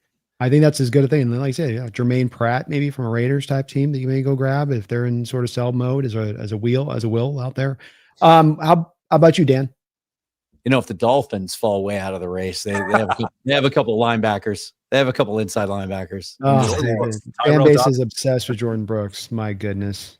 Their other guy might be available too, though. You know, Terrell Dawson. I'm just saying, if we got an issue with Tyrese Knight covering in space, Jordan Brooks is not the answer. Can we acknowledge and understand that? This is a man that gave up 1,000 yards in coverage from an off-ball linebacker position. I do wonder. My first thought when you ask the question is, I wonder if the interior defensive line guys are playing more snaps than they would like them to. That rotation isn't deep enough. We saw him last year go out and get Roy Robertson Harris, right? Just kind of a functional guy, doesn't cost a lot to give up, a veteran. McDonald talks a lot all the time about how it's, you know, our scheme's not easy to learn, right? It's not easy to pull someone in from another organization, teach them our scheme. You know, maybe a rotational guy there. That guy could be Riley Mills though, but how much are you going to put on a rookie's plate, you know, when he's ready to go? So I still kind of feel like, you know, first of all, knock on wood, especially when you look around the division, like they've been really fortunate with health there. We like what we're seeing from Mike Morris getting more into the rotation this year, and it looks like he's kind of taking a step forward, but there's not a lot behind it. You know, they chose not to elevate either of the nose tackles this last weekend and go lighter because they had some other needs on the roster. So that's still a concern for me, and I could see them, you know, just trying to find another guy. And ideally, maybe even a guy that can play nose. You know, I know the name Mazzie Smith keeps coming up, and maybe that's a guy that the Cowboys are willing to part with. But just somebody that can be a rotational piece on that interior defensive line to spell those guys, because, you know, Reed, Leonard, they're on the other side of 30, right? And Byron's not the biggest guy in the world. Like I wouldn't mind seeing another guy in there that could rotate. And where in the world is Jonathan Hankins? Can you guys spot him? I don't know where he's at. Is he in Seattle? Is he out in Arabia? I don't know. I seem to remember many months ago when we were told that it was just a little back thing. He's an older player. We're taking care of him. He's going to be fine. Yeah, it remains a little bit of a strange item, the nose tackle position with the Seahawks and their approach to it this offseason, especially as despite the fact Murphy's got some productivity there in this early part of the year, they still have him in nose tackle hell a little bit. How about you, Bryce? Where do you stand on this one? Are you bringing out the dice, having your woman blow on him? You know, are we? Oh, long. Are we going all in? Well, I will say this before I go. There is a guard. I don't think he's an upgrade. I'm not saying this is where I'm going with this, but there's one name that's kind of interesting to me, and it comes from our old head coach, and that's Powers Johnson. Is in the doghouse. He said something really weird today about him. Did you see that? Yeah, and that's where I could see, like, maybe Seattle takes a swing at a guy like that. He's not necessarily a perennial P no-brainer player, by the way. I don't understand this player doesn't work with I agree with you guys completely, but that's the only O-lineman in my head. The last couple of weeks I've been like, they wanted to upgrade or try and get another young guy in here that might be someone, maybe take a swing there, because he played really well last year. I loved his, especially at center. But anyhow, I'm going to go. Haven't they been guarding him? Haven't they been trying to put him in guard? Yes, Pete kicked him out of center. Yeah, but he wants to play center. Today he was at. Yeah, he said in the offseason, I'm better at center. I want to play center. And is it? I'm just saying, is it not like Pete? Like, I'm just saying, like, if there's been a man in the past who's taken a center, what's Ethan Posick doing right now with the Browns? Is he playing guard or is he playing center? Yeah. But he was asked specifically today if Jackson Powers Johnson might move back to center, his more natural position, because that line's struggling so much. And I think Pete's exact quote was absolutely not. Yep. Wow. That's exactly what he said. And nobody looked at Jackson coming out. I don't remember anybody looking at him and saying, this is a guy that's going to give you positional versatility between center and guard, which people say all the time with the guys that are like that. So why Why have you, and it's just a Pete thing to do. Posick was the same way at LSU. He didn't play guard at LSU. He was a center for 2 straight years starting before he came out. He played Yet you moved him to tackle. guard through the first 2-3 years of his career, and it wasn't for the betterment of the player. But then we started Drew Nowak at center because that made sense in Seattle. Yeah, Let's not forget. my God. Christian Sorry, Jericho. sorry, I had to throw that out there. I'm so Just a traumatized little by bit. that late teens offensive line. Yeah. So anyhow, that's my one lineman. That is my one lineman, Brandon, that I will throw out there is Powers Johnson would be an interesting one, I think, at that point. But I'll go with edge because Mookie took linebacker, which is something I wanted. Dan took nose tackle, so I'll go with edge. And I think there's, the reason why I say is we don't know how long Chenna's going to be. Is he going to stay healthy through the whole year? Tank's been playing well, but does he last the whole year? So 2 of your edge guys are older guys that have had injury problems. Then you're banking on 2 of the young guys in Mafe and Hall to basically, if either one of those guys go down, take more of that. I would either try and look at going after a young guy, maybe a Thibodeau potentially, and depending on what goes on in New York. I know there's character issues, but taking a swing, he does have talent. Mookie already mentioned Trey Hendrickson, and maybe that becomes a possibility if the Bengals fall on their face, which is by the way, they played against the Vikings. It's a very real possibility. But the Miami Dolphins are interesting, and there's 2 guys down there, Bradley Chubb being one, and the other one being Phillips down there. And I know Phillips is an injury prone, but if you're looking for a guy to rent for half a season, right, to get some production, to come in and add something to that edge room of maybe a little bit more finish, those are some guys and names I'd kind of have a look around and see. Like if we're talking about the Seahawks at the bye week being 6-1 or 5-2, and you're going to make that push, like that's kind of the guys. I don't necessarily look for the longevity of, hey, I'm going to, because I already got 2 young guys I want to keep going, but maybe I look for one of those older, can still produce in the rush, add some, rotational value, and I'm not going to have to spend a massive load to go and get one of them. So that's where I would go kind of on the edge side is maybe look at like if you want to go young, Thibodeau's a guy you can see if you can revitalize what he's done. Kind of like, to a point like what we tried to do with Deion Jordan, a top pick that flamed out kind of a thing. Or you go guys like a Bradley Chubb or older guys like a Bradley Chubb or a Phillips and see if they can produce for half a season for you in a good rotation with other players where you're not asking them to carry the load of being the main guys on the D front. I think you guys are all being very good realists on this. I love all of your guys' thoughts as far as these being real true possibilities, I think, of a way and direction that this team could go. Let me just grind on down this with one last point down to this area of things. And with a yes or no answer from you guys on this, you basically go with maybe just one more loss up until that trade deadline point where you've got to make a call. Let's not get specific like a Trey Hendrickson. Maybe we could put that in as a theoretical one, but you've got to make a Von Miller equivalent like trade like the Rams did. It's on the table to be had. And you're at that record. Do you make that kind of jump and that kind of, we got to sacrifice a little future because now is so good right now and the moment's right strike, the kettle is hot. Or do you say, no, I'm looking for more of like the moves you just all advocated for, which was a little bit more of, you top the tank off, you give it one more little squeeze, but you don't hold down. You don't hold down, just a little, that little just. So where are we guys at with a kind of yes or no? A yes, be aggressive if you're in that standpoint to do so, or no, keep it in that under the radar place of things. Dan, you first. Honestly, right now, I'm a no. I don't see it. I think they feel really, really good about this roster. They got some guys that are coming back from injury still. They do have reinforcements. I know I said defensive line. They do count. They expect Riley Mills to come back, and they're very high on him. I just don't.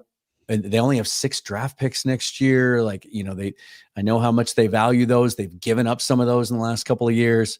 I feel like just the mindset of this organization right now and how good they feel about where things are headed is that if you had to make me pick a yes or no right now, I'm a no.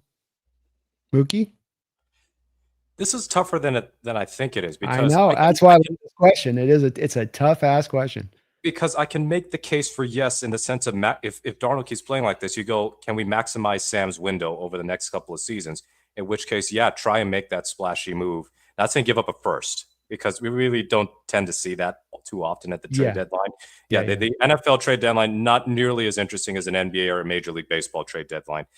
So when it comes to mortgaging the future, I guess, is sacrificing the future for the present.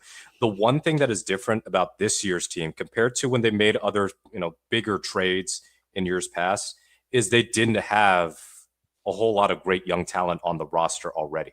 So based on these last few draft classes, so going back to 2022, and they've already got one under contract with an extension, and hopefully Charles Cross gets extended too. They have a lot of young players on this team who are going to be around for at least into next season, such that if they want to make a big trade for a veteran player, unless they're giving up somebody of like a bit, major standing, I don't think it's the worst thing in the world. When they were doing like the Leonard Williams trade, I wasn't totally thrilled with the Leonard Williams trade because of the capital that they gave up. And there were still some issues with the roster, and they weren't stocked with talent. The 2022 class looked good, but we didn't really have a great read on the 2023 class through the first few weeks of the season. Now, where I would lean no is just the principle of, it's going to be the NFC is kind of wide open. There is no super dominant team right now. Green Bay just showed, no, they're not invincible magically. And then Philadelphia, as awesome as that comeback was, their offense is extremely hard to watch. And it's to the point where I feel like they're kind of skating by. They're 3-0, and all their wins have been like kind of in the last minute. But the no would be where Schneider thinks, you know what, this roster is good enough to at least be in the playoffs, and maybe not quite good enough that they can make a Super Bowl run where they're just one player away. Maybe they could look at it another year down the line, but I'm kind of erring toward the side of caution just personally, where I think that Schneider does better with the more frugal moves. So I'd say the Williams trade has worked out. And in hindsight, a second and a fifth is not a huge trade. But I think that the more frugal trades like the Diggs trade or the Dunlap trade, I'm sure there are others that I'm kind of forgetting as far as mid-season trades. I think those are the types of moves where I think that Schneider is at his absolute best. And I believe that there will be more of those available at the deadline than there will be big game hunting to kind of steal from Michael Thompson or field goals Starfrider there. So yeah, I think I'm persuading myself to no. I was going to say yes, and I think I persuaded myself to no. And Dan's made a great argument too. We got 2 no's there, Bryce. Where do you stand at on this one? So you said one more loss, right, Brandon? Going into that bye week, which is the trade deadline, week 8. They're 5-2. I'm a yes. Like, if you're thinking, like, you listen to John Schneider and then talk, they're about competing for championships. That is like their mantra. We want to compete for championships. We are to be a championship caliber team. And I get the hesitation, but to Mookie's point on the yes, you have a lot of young talent. You currently have a quarterback that looks like he could be your franchise quarterback, and he's not 30 years old. He's 27 years old. So you kind of have a little bit of a freedom play here where, like, if there is something that presents itself like it did for the Rams with a Von Miller type that is going to come in and make an immediate impact to a unit that is already strong and push you over the top and really make you get that chance at getting the division and a home playoff game and really challenging in a wide open NFC, then yeah, take the shot. Do it. Like you've been saying for years that you want to be this championship team. Sometimes you look at what the Eagles do and you go, yeah, they take shots when they have those opportunities. Sometimes you got to do it. And I'm not saying like, don't, I'm not against the whole don't do it thing, because I get the point. The team is very connected. So if you make this, it has to be a calculated decision. But I'm also of the opinion here that we've kind of been hanging around in mediocrity for a little bit here, purgatory, whatever you want to call it, as a franchise, where we get in the playoffs or we just miss the playoffs. Like, making a move like that, where you're going and getting a player with a team when you're 5-2 and really have an opportunity in a division that's kind of beat up right now, and you can kind of push yourself and just take off and go in a conference that's wide open, take the shot, go do it. Go make a decision. Like if it's Trey Hendrickson and he's going to come in and add, 10 sacks over the last half of the season to you potentially, that could be the difference between you playing in the NFC Championship game with a game to a chance to go to the Super Bowl, or you getting knocked out in the wild card round or the divisional round. I'm with you on this, Bryce. I think that when I look at the modern teams getting to the Super Bowl, if you're going to make a Super Bowl run and you think you're that team, and I know this year's an improbable year to make that kind of run, but it is a little bit more wide open than the NFC, I think, than we may have thought it was going to be walking in. And that if that is on there, it's a bit of the cost of doing business if you want to be that Super Bowl team. I don't think it was 10 years ago, but I think that this is the new aggression and mandate of the NFL that somewhat kind of requires you to do it if you're in the position to go and make that move. I, for instance, think that like Detroit last year was in that position to do it. And rather than go make the major move, which could have put them over the top, they went light. They went under the radar. They went a little bit conservative with the Zadarius Smith. And what happened, their pass rush was not enough. It was not nearly enough. And I think that I would be in that same place if we find ourselves at that record, if we find ourselves moving in that direction of things.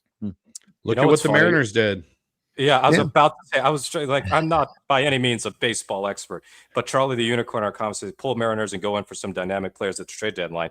Well, that's kind of been the complaint about on the Mariners side, right? It's like you're there. This is like the best run of Mariners baseball since the Ichiro days, or I guess you could even go a little bit further back when A-Rod and Randy Johnson were still here. And then you go make that extra move to go over the top instead of just barely missing the playoffs. They've made this with several games to spare, and they could win the division as soon as tonight.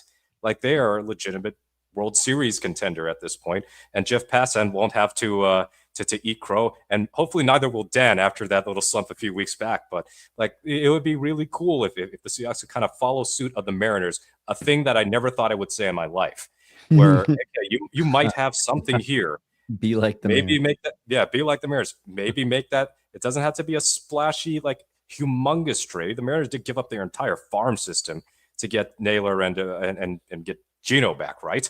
So for the Seahawks, no, they're not going to trade Reek, I don't think. They're not going to trade. I don't think they'll trade Boye Mafe or anybody of that status. But if it's like a third-tier player or it's a day 2 draft pick, then I believe that I don't put it past Schneider to at least be sniffing around. You know that John Schneider, whether Pete's here or not, John Schneider is always going to be on the phone, just kind of slowly opening the door saying, hey, you up? I just want to know whether or not this player is available. And if so, at what cost? Like he is as inquisitive a GM as you could probably get. And it's kind of a running joke for us. So who is available at the trade deadline is totally different because it's week 4. But I think that Seattle, depending on how these next few weeks go, and if they go like say 5-2 entering the bye, they could be willing to make an extra move to kind of solidify their playoff status at the very least. Not saying win the division, but solidify making the playoffs comfortably. Because when's the last time they easily made the playoffs is 2020. So like this would be a lot different.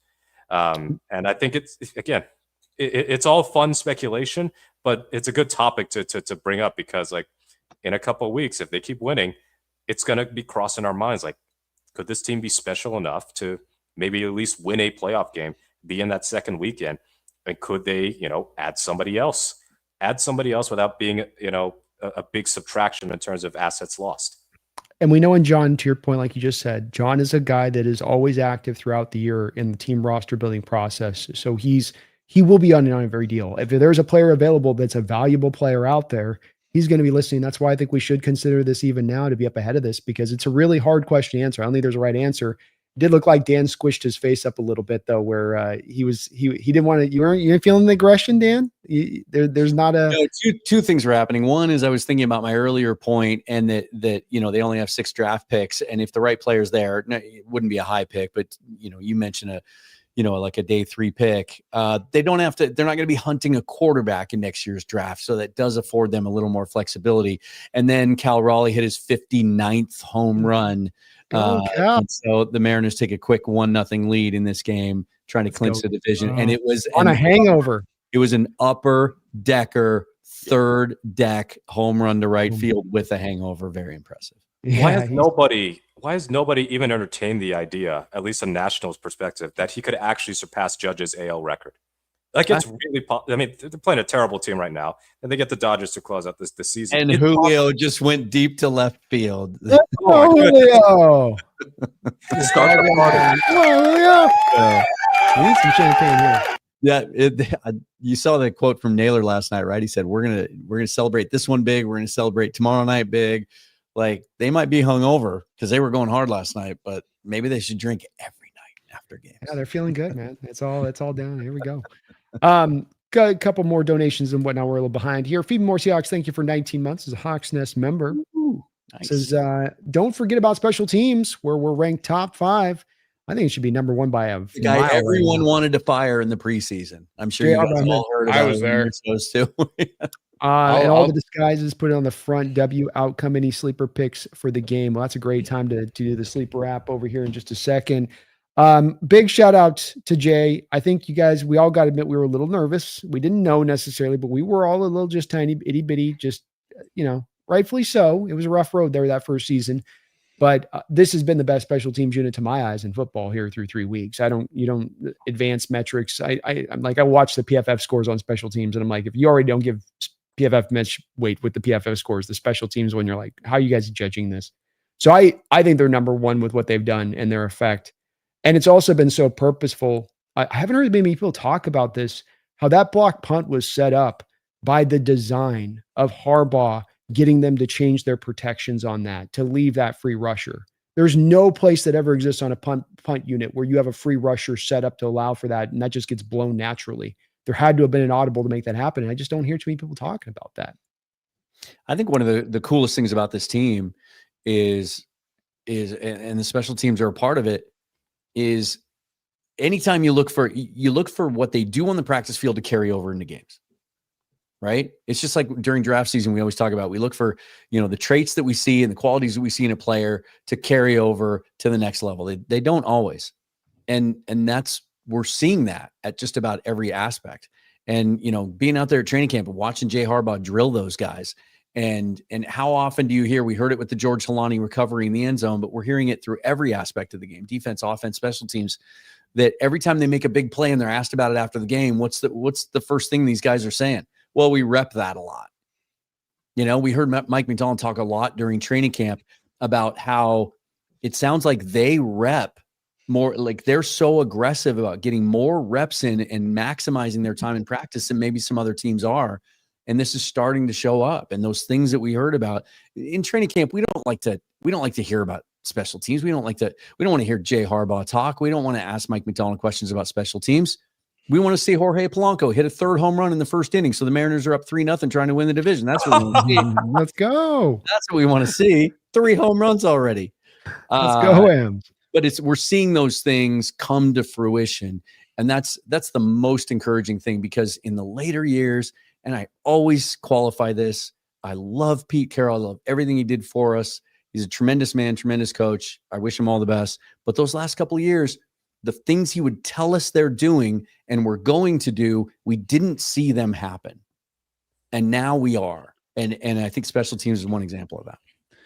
Can I make a comment here? And it kind of piggybacks what you're talking off there, Dan, about this coaching staff and Mike McDonald and Jay Harbaugh and Clint Kubiak now and everybody that they've basically got in that building. The way that and from what I've heard, the way that they practice and the way that they go over these scenarios and the way they work all these different situational things that'll come up in a game, regardless of the likelihood of it coming up is going to come up, it could potentially, I hate to use this term on here, it's like saying Lord Voldemort in some respects. It's very Bill Belichick Patriot type of way. If you listen to how he used to quiz guys in practice, what are we going to do if they do this and this penalty occurs? What are we doing? Or what are we going to do in this? Like, they were always ready for every situation and being prepared for all those things. And it was something that I had heard on a show before where they were talking about coaches in the beginning first 4 weeks of the NFL season. Some coaches and teams struggle when they don't have coaches that are, strategic thinkers that work those angles constantly. They struggle because they go off of motion. They go off of, base things, and they do those. And like, you think about Mike McDonald, like week 1, yeah, okay, we stumbled out of the gate. Week 2 and week 3, we have been so well prepared to play the Pittsburgh Steelers, to play the New Orleans Saints. Those are things that are different. Pete was great. And Pete, I think, thrived early on from having exceptional players. Richard Sherman, the Legion of Boom, Hall of Fame level players. But as to your point, Dan, those last couple of years were things, he wasn't getting those players. You could see that it wasn't working the same way when you had the elite level players. You look at Mike McDonald. Yes, he's got good players, but how many blue chip players like that group can we say are on the Seattle Seahawks teams currently? There's a lot of red chips, but there's not a lot of blue chips. Like guys are talking like the absolute best at their position. The only one I could really throw up there right now is probably, you could throw JSN this season in that conversation, but it was probably Leo. Leo is the best defensive tackle in football right now, and it's not even close. But that's it. You don't have a whole bunch of other blue chips around. So the situational awareness of this team and their ability to be on top of these things is giving them a massive edge. And that goes back to the coaching staff and how they prepare these guys. Amen. Mookie, anything to add there? When it comes to the special teams, I think the changes to the roster do matter a bit. And we have to acknowledge that last year, with all the struggles that the Seahawks had with the return game and also the covering kicks, that guys like Nick Bellore and Will Dissly, they were big parts of the special teams group. And then you have to replace all of those snaps once they're let go. And there were some growing pains there. They didn't really have a lot of guys who were really up to par there. And then the return game, just forget it. I don't even remember who was returning kicks for the last Pete season. It was Lockett and somebody else. But the D. Williams and LaVisca Chenault experience could not have gone much worse. Yeah. So now we're in 2025, and you have a rookie returner. And obviously, the hope is that Torrey Horton eventually becomes such a good receiver that he's not returning kicks anymore. But even forgetting him, Derek Young had a big kick return. And George Holani can return kicks. He'll get a demerit for the fumble last weekend, but it was blowout time, so, whatever. But they've got better returners, and they've got guys like they are targeting guys who can contribute heavily on special teams, which is, again, a major reason MVS was cut and that they kept Torrey Horton. And also why Damian Martinez was let go and is evidently not coming back because he's visiting other teams already. Like, if you do not bring any value to the special teams, then you're not going to be on Mike McDonald's team. You're not going to be part of Jay Harbaugh's roster. So you bring in Chaz Surratt. And whether Surratt ever plays a defensive snap doesn't matter to me, because Surratt in one game has shown you his value as a special teams guy. And if he had slightly better coordination, he might have had a touchdown too on that block punt. They just signed DeAnthony Bell to the active roster. And part of that is because Eamon Warrior is not going to play in all likelihood tomorrow. But DeAnthony Bell, when he was in Cleveland, another very good special teams player. Yeah. And who blocked that punt? It was Bell. So you have those guys. Dorica stuck around as a special teams player. I remember as a rookie, I think he had a fumble recovery in the Giants game off of Will Dissly forced fumble, or somebody had a forced fumble from that game that led to Dorica recovering it. So you have more guys who are going to be positive contributors on special teams. I think it'll just naturally work itself out that you'll have better special teams. So the way that this has started out, other than one Jason Myers missed field goal, you couldn't ask for much more from Jay Harbaugh's unit. I think part of it is his last name. You're just always worried that he is a plant by Jim Harbaugh to get back at the Seahawks for all these years. But at the moment, I think we can continue the wiretap, but he's off the hook for the next several weeks in terms of like any hot seat or anything like that. We're calling off the hit squad. We're calling out the hit squad. I don't have to take my bat out of the closet. I think we're good. Call Johnny. Tell him that it's off. We don't need to do this anymore to him. We'll let him live. Brandon's getting better and better. No, I'm going to get this thing down before the end of this thing. I'm telling you. All right, let's it is good time on that for a little bit of Sleeper love. Sleeper is the sponsor of this show here. Let me my nest picks here. Let me 1 second, guys. You're gonna go away for a second, but you're still here. So it's okay. Hang out with me here. We do have a Sleeper sponsor in the show, though. You can use my code NEST, or you can use Dan's code, which is Forever. Wow, you chose a long one there, huh? Okay. I have a very intelligent audience. Okay. They can handle 3 syllables. So I want 4 picks. We're going to go with I'll do 1 pick off the rip here, and I'm going to take Torrey Horton at 24.5 yards over. And then we're going to go to Bryce, then Mookie, and we're going to put a ticket together here. So Bryce, you're up next. I'm showing you on the screen here some of what you have to look through here on the over, the under, and the yards. Give me the Sam Darnold one there. Give me over 223. Over 223. Mookie. We've got some McBride action. We got some field goals. If you want to go field goal, Barnard 16.5 yards. DeMarcado with being the backup running back there to Trey Benson or Myers with 1.5 field goals. I say this with great caution, knowing our history with field goal kickers at that stadium. But oh God, yeah. I think that Jason Myers is going to exercise some demons of Hauschka's past and get 2 field goals. So I think we're going to go over. I like it. Well, they only got 158, so they think that there's a decent chance that too, even on that. Mm. And then Dan, give me the money pick here. What do they got any Kyler Murray picks? It's actually only the 30 yards on here. Let's see if the pass yards for Kyler. Mm. 209 passing yards for Kyler. Give me the under on that. Ooh. Whoa. Dan's got a dub going on this game, no doubt with that. All right, folks. Well, you can 6 times 8-4 you on a $5 drop. And that is in addition to if you use my code or Dan's code today, being Forever or Nest, N-E-S-T. And on your initial deposit, they will match you, Sleeper, up to 100% of your first deposit. You get it on daily fantasy, variety of different sports, put a variety of different picks together, the over-unders like we like to play here.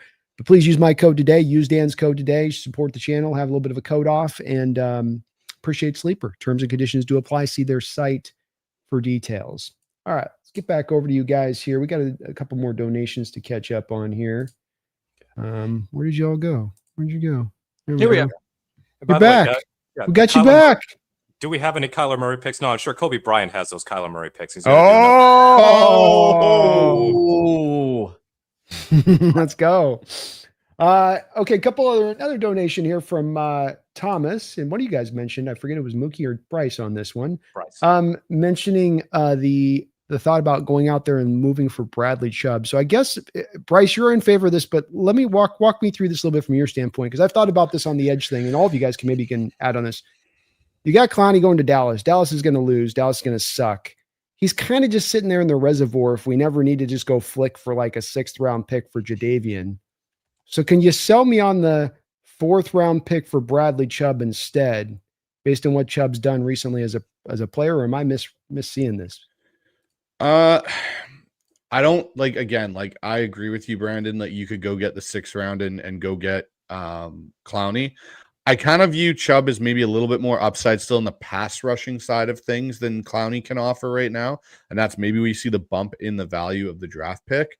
But again, if you're going out and getting a guy, I'm not going out and getting another Tank Lawrence type run defender type of guy. Like, I don't need that. I have Chenna coming back. I've got Tank still there that can do that. If I'm going on getting someone, I want someone that's going to give me a little bit. Yeah, they may be older, but they're going to give me a little bit more in the pass rush and finishing area.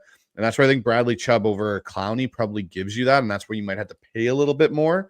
But this is, again, if you're 5-2 and you're going to want to get something that may help you, Von Miller style or not, if you're not going to go get the Von Miller type Trey Hendrickson deal, maybe the Bradley Chubb one isn't a bad one to go and do. I don't know if I do a 4th, maybe a 5th, but depends what situation the Dolphins are in at that point. I think Chubb gives you a little bit more in the pass rush game than, say, some of these other guys at that age.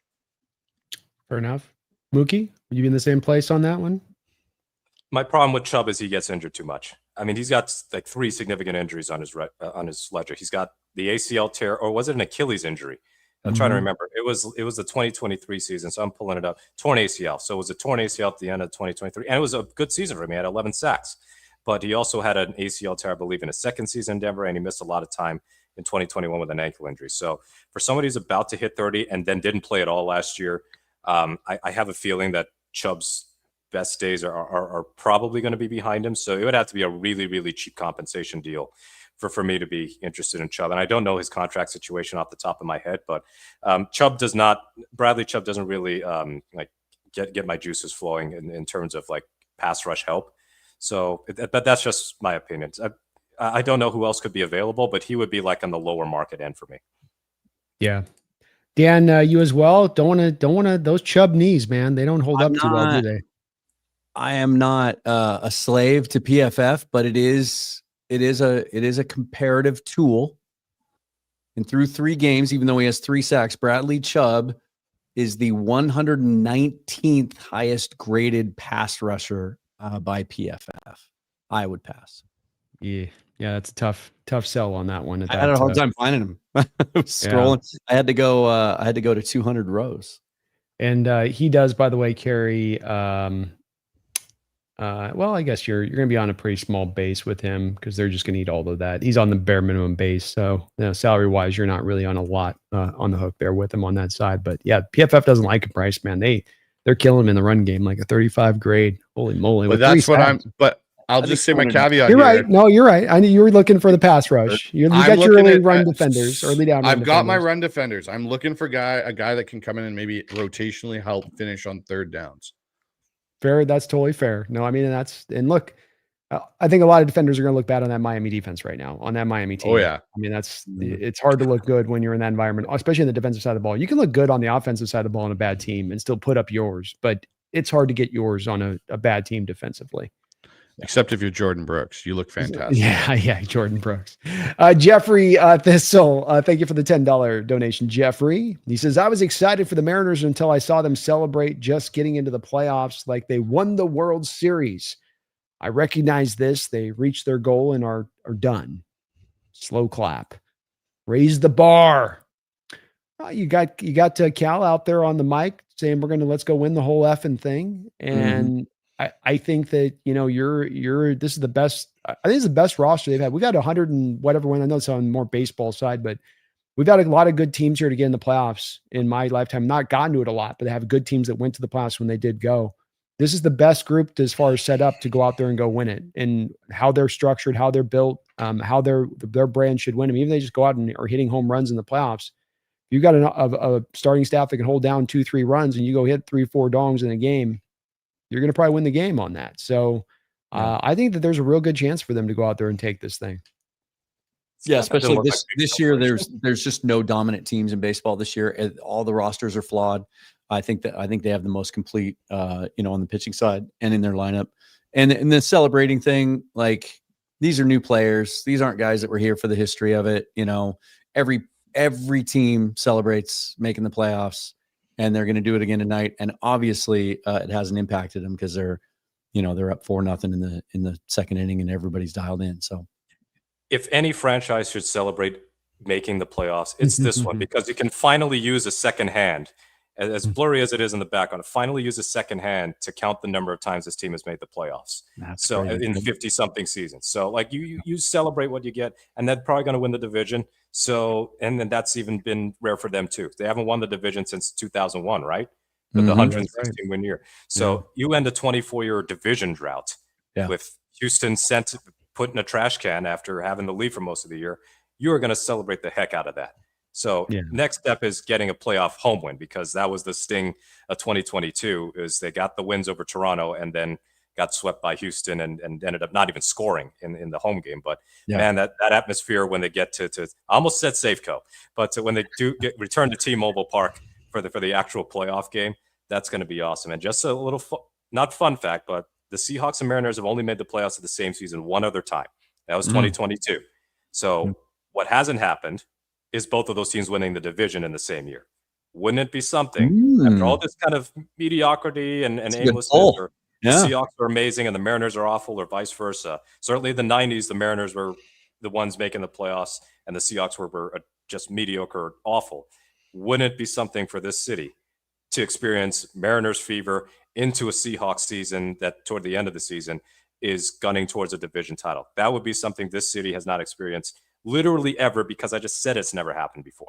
That would be great. I would love to see it. And boy, the town would be just turned up if you could have both those going like at the same time. And you can also say, Mookie, we're due. So we're kind of due. It's never happened. So it's like, well, it's got to occur at least once, one way or the other. You're a Mariner fan, aren't you, Bryce? Even up there in the Canadian ranges? I hate the Blue Jays. There we go. I am a Seattle sports fan through and through. When Vancouver Grizzlies were up here for basketball, I was a Supersonics fan. Let's go. That's when I got the Canucks up here, and I don't like the Canucks. I was waiting for Seattle to get a hockey team, and I'm a Kraken fan. I do not like my local sports teams. By the way, have you seen Cal with the mustache? All the guys are growing the mustache.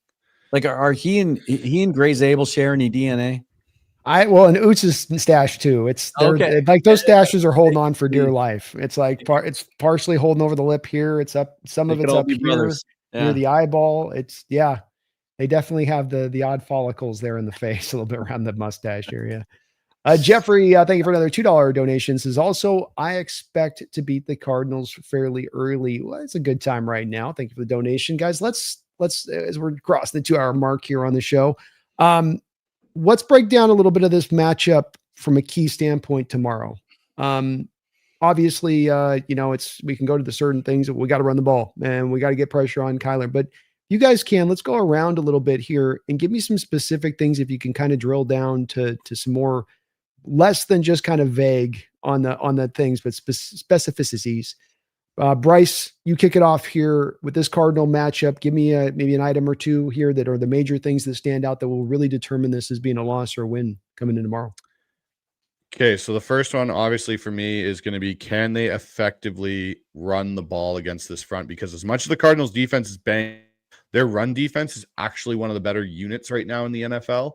They're, I think, only allowing 76 yards per game.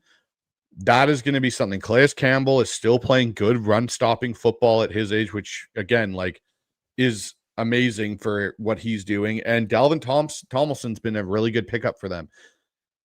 Seattle has to be able to run the ball inside, and they're outside. That's fine, but you want to get Buda Baker down into that box, because what it inadvertently will do is it'll allow you to expose this beat up secondary. Will Johnson probably not going to play.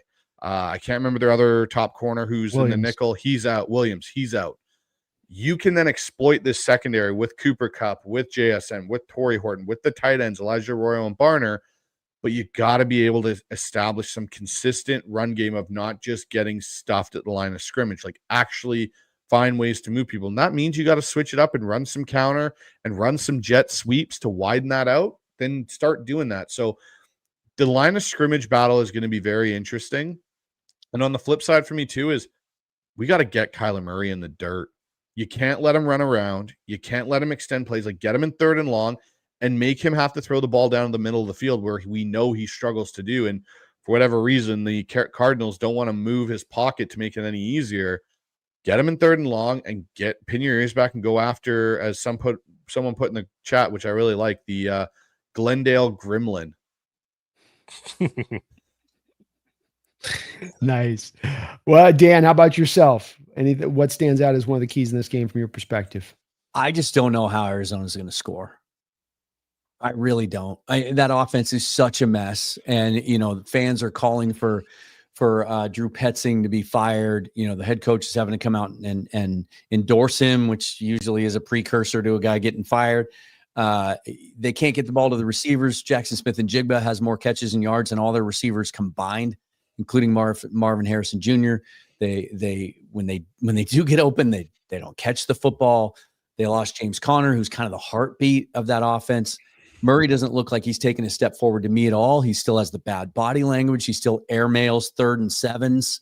The offense just seems to have relegated him to a dink and dunk passer, which plays right into our defense. And the Seahawks are, I think if they're not number 1, they're number 2 in the league at defending wide receivers against a team that can't get their wide receivers involved. Trey Benson's averaging 6 yards a carry, but that's as a complementary piece to James Conner, right?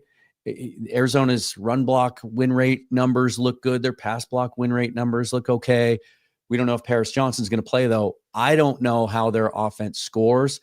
I don't think they have a chance in this game unless we have one of those weird games where we turn the ball over, where we make some fluky plays, right? Where we give them a short field a couple of times. I just don't know how they move the ball against this defense. How about you, Mookie? What stands out? Any item with this that extra on top of that might stand out to you? I think you all know when it comes to playing in that stadium, even though it hasn't really happened the last couple of years, the one specific thing that we do not want to happen at that stadium, because it's just been bad juju. I'm not even talking about the Super Bowl. I'm talking about, and even within that Super Bowl, the players that they lost in that game. So to me, half the win is just getting out of there healthy and whole.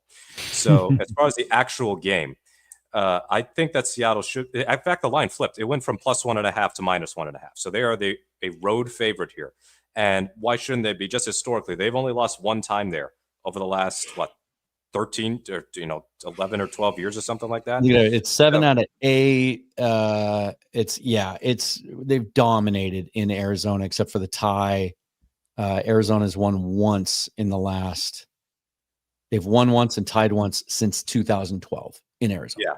Yeah, the 2020 I game was at that tie game, by the way. I was at that tie, by the way. Oh my God, you have my sympathies. Well, the 2020 game was the horrendous defense we saw that they threw away a 10-point lead in a couple minutes. And Russ, that was kind of one of the origin stories for the major points for Russ, let Russ cook era kind of going away.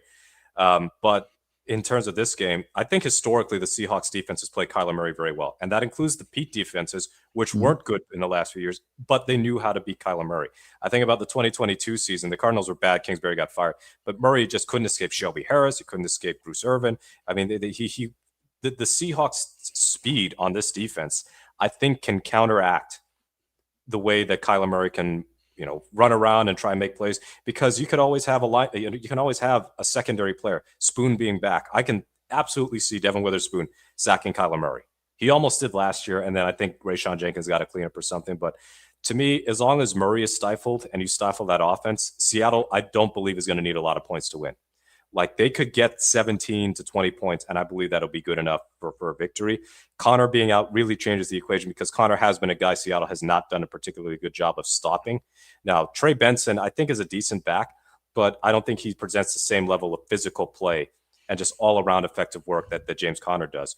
But the receivers versus Seattle secondary, that has to be a win for Seattle. Like Marvin Harrison Jr., well, frankly, he's stopping himself because he's doing a great job of not catching wide-open passes. But after that, Zay Jones is out. And then you got like Michael Wilson, Greg Dorsey. These are not remarkable receivers, and they are not great at getting separation. One of my hangups with all the hype about Arizona is like Trey McBride, I think, is very good. But after that, who are the proven guys at the skill position, at the wide receiver position? They didn't get any bit better there. And you combine that with Murray's own weaknesses and not using the middle of the field very often. And I think that this is an offense that Seattle's defense is very much designed to shut down.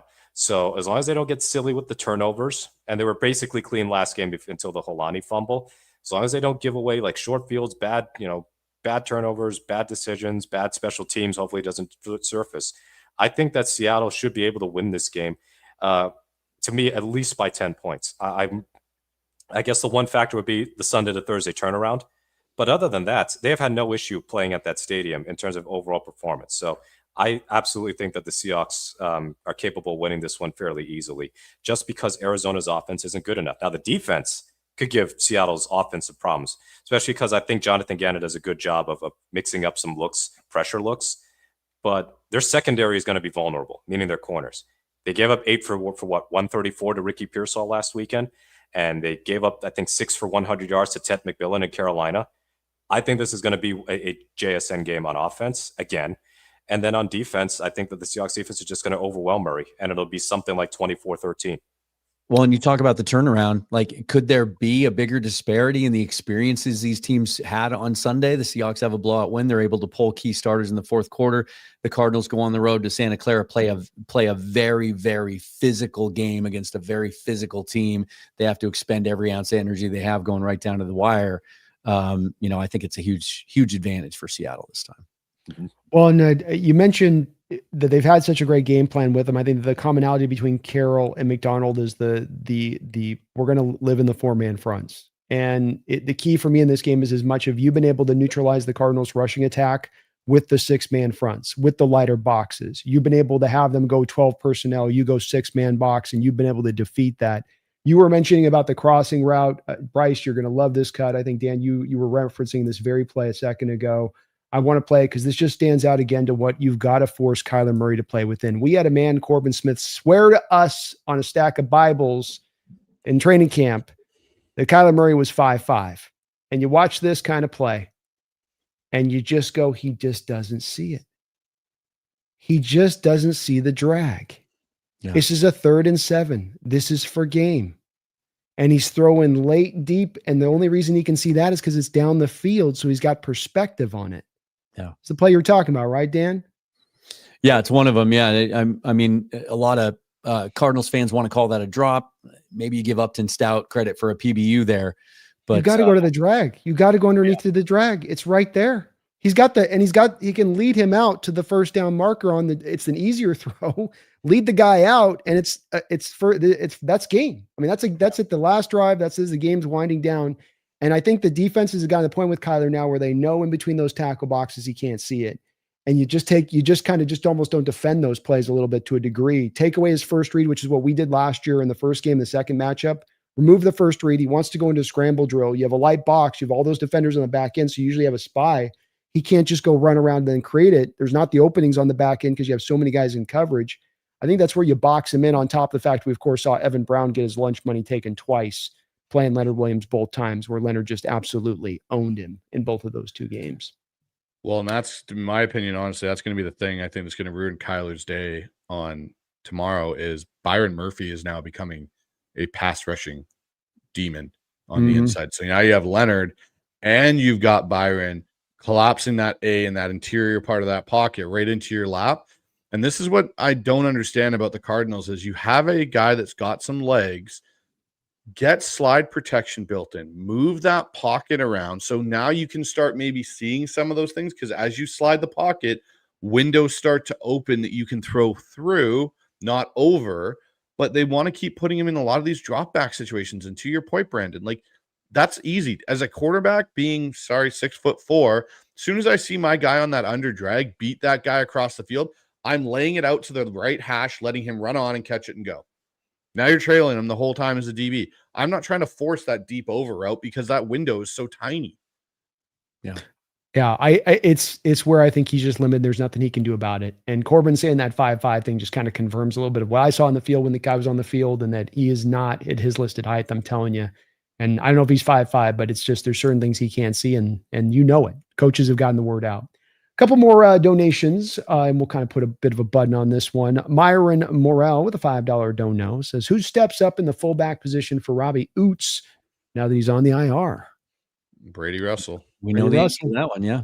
It's going to be Brady. Really, how grateful are we that they hung on to him? He's a guy that really, was a fringe roster guy, right? And hasn't had a role as a tight end or in any other way except for special teams on this team so far. But the cross training with the fullback, it gives him a guy to go to. Otherwise, I still don't know. Are we going to see him as much as we saw Robbie Oots, right? Are they going to trust him as much? He's a different type of player. He's not as big. He's not as physical.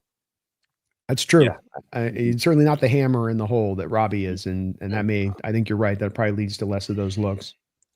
I think you see more 13 personnel with Eric Saubert out there moving as your move tight end. Yeah. Yeah. I was thinking like the guy that I'd like to see back there is AJ Bonner. Yeah. He can do it. That's for sure. And you certainly got Arroyo there who can, I know we don't want him in line, but if you got to kind of mix it up a little bit, you can, especially if you're going inside runs, which I think we all agree that's where the success will be had if it's to be had in this game. So inside runs with Barner leading on at I formation kind of looks, even if Arroyo's on the outside, I'm okay with that as a way to go. Dogzilla, thank you for the $2 donation. Murphy's favorite drink this off season? Bourbon? I don't know what to make of that. Is there a Murphy's bourbon? Is that? I don't know. Is the bourbon related to New Orleans? Like oh, there we go. That's maybe the connection there. There, you're on it, Mookie. Is that where the Super Bowl is this year? Yeah. Okay. Well, it's pretty amazing watching him play as good as he is. And we kind of wrap this up, him getting done when he's done still from that nose tackle position. And the Steelers game helped because Arthur Smith does a lot of stuff where you'd typically have offense coordinators that are going to double the one tech. He does a lot on the tape with Arthur where he plays it cute and he tries to get away with singling up that nose tackle. And I felt like that was part of why Byron was able to really go hunt that game, was because of Arthur Smith's run game establishments that he kind of brings in, where most teams are going to just double that especially zone stuff, where they're going to just double at the point of attack and call it a day. But he's getting it done, guys, isn't he? Yeah. Mm-hmm. Yeah, he's looking good. Last question. I promised you this guy. I wanted to ask you guys this, and this is a one-word answer, so we can wrap it up on this. And I'm going to hold you to this way too early. I'm going to force your guys' feet to the fire on this one. I want just one player mention. Torrey Horton is going to have the Seattle Seahawks wide receiver career of Dan. He's going to have my career? No, what?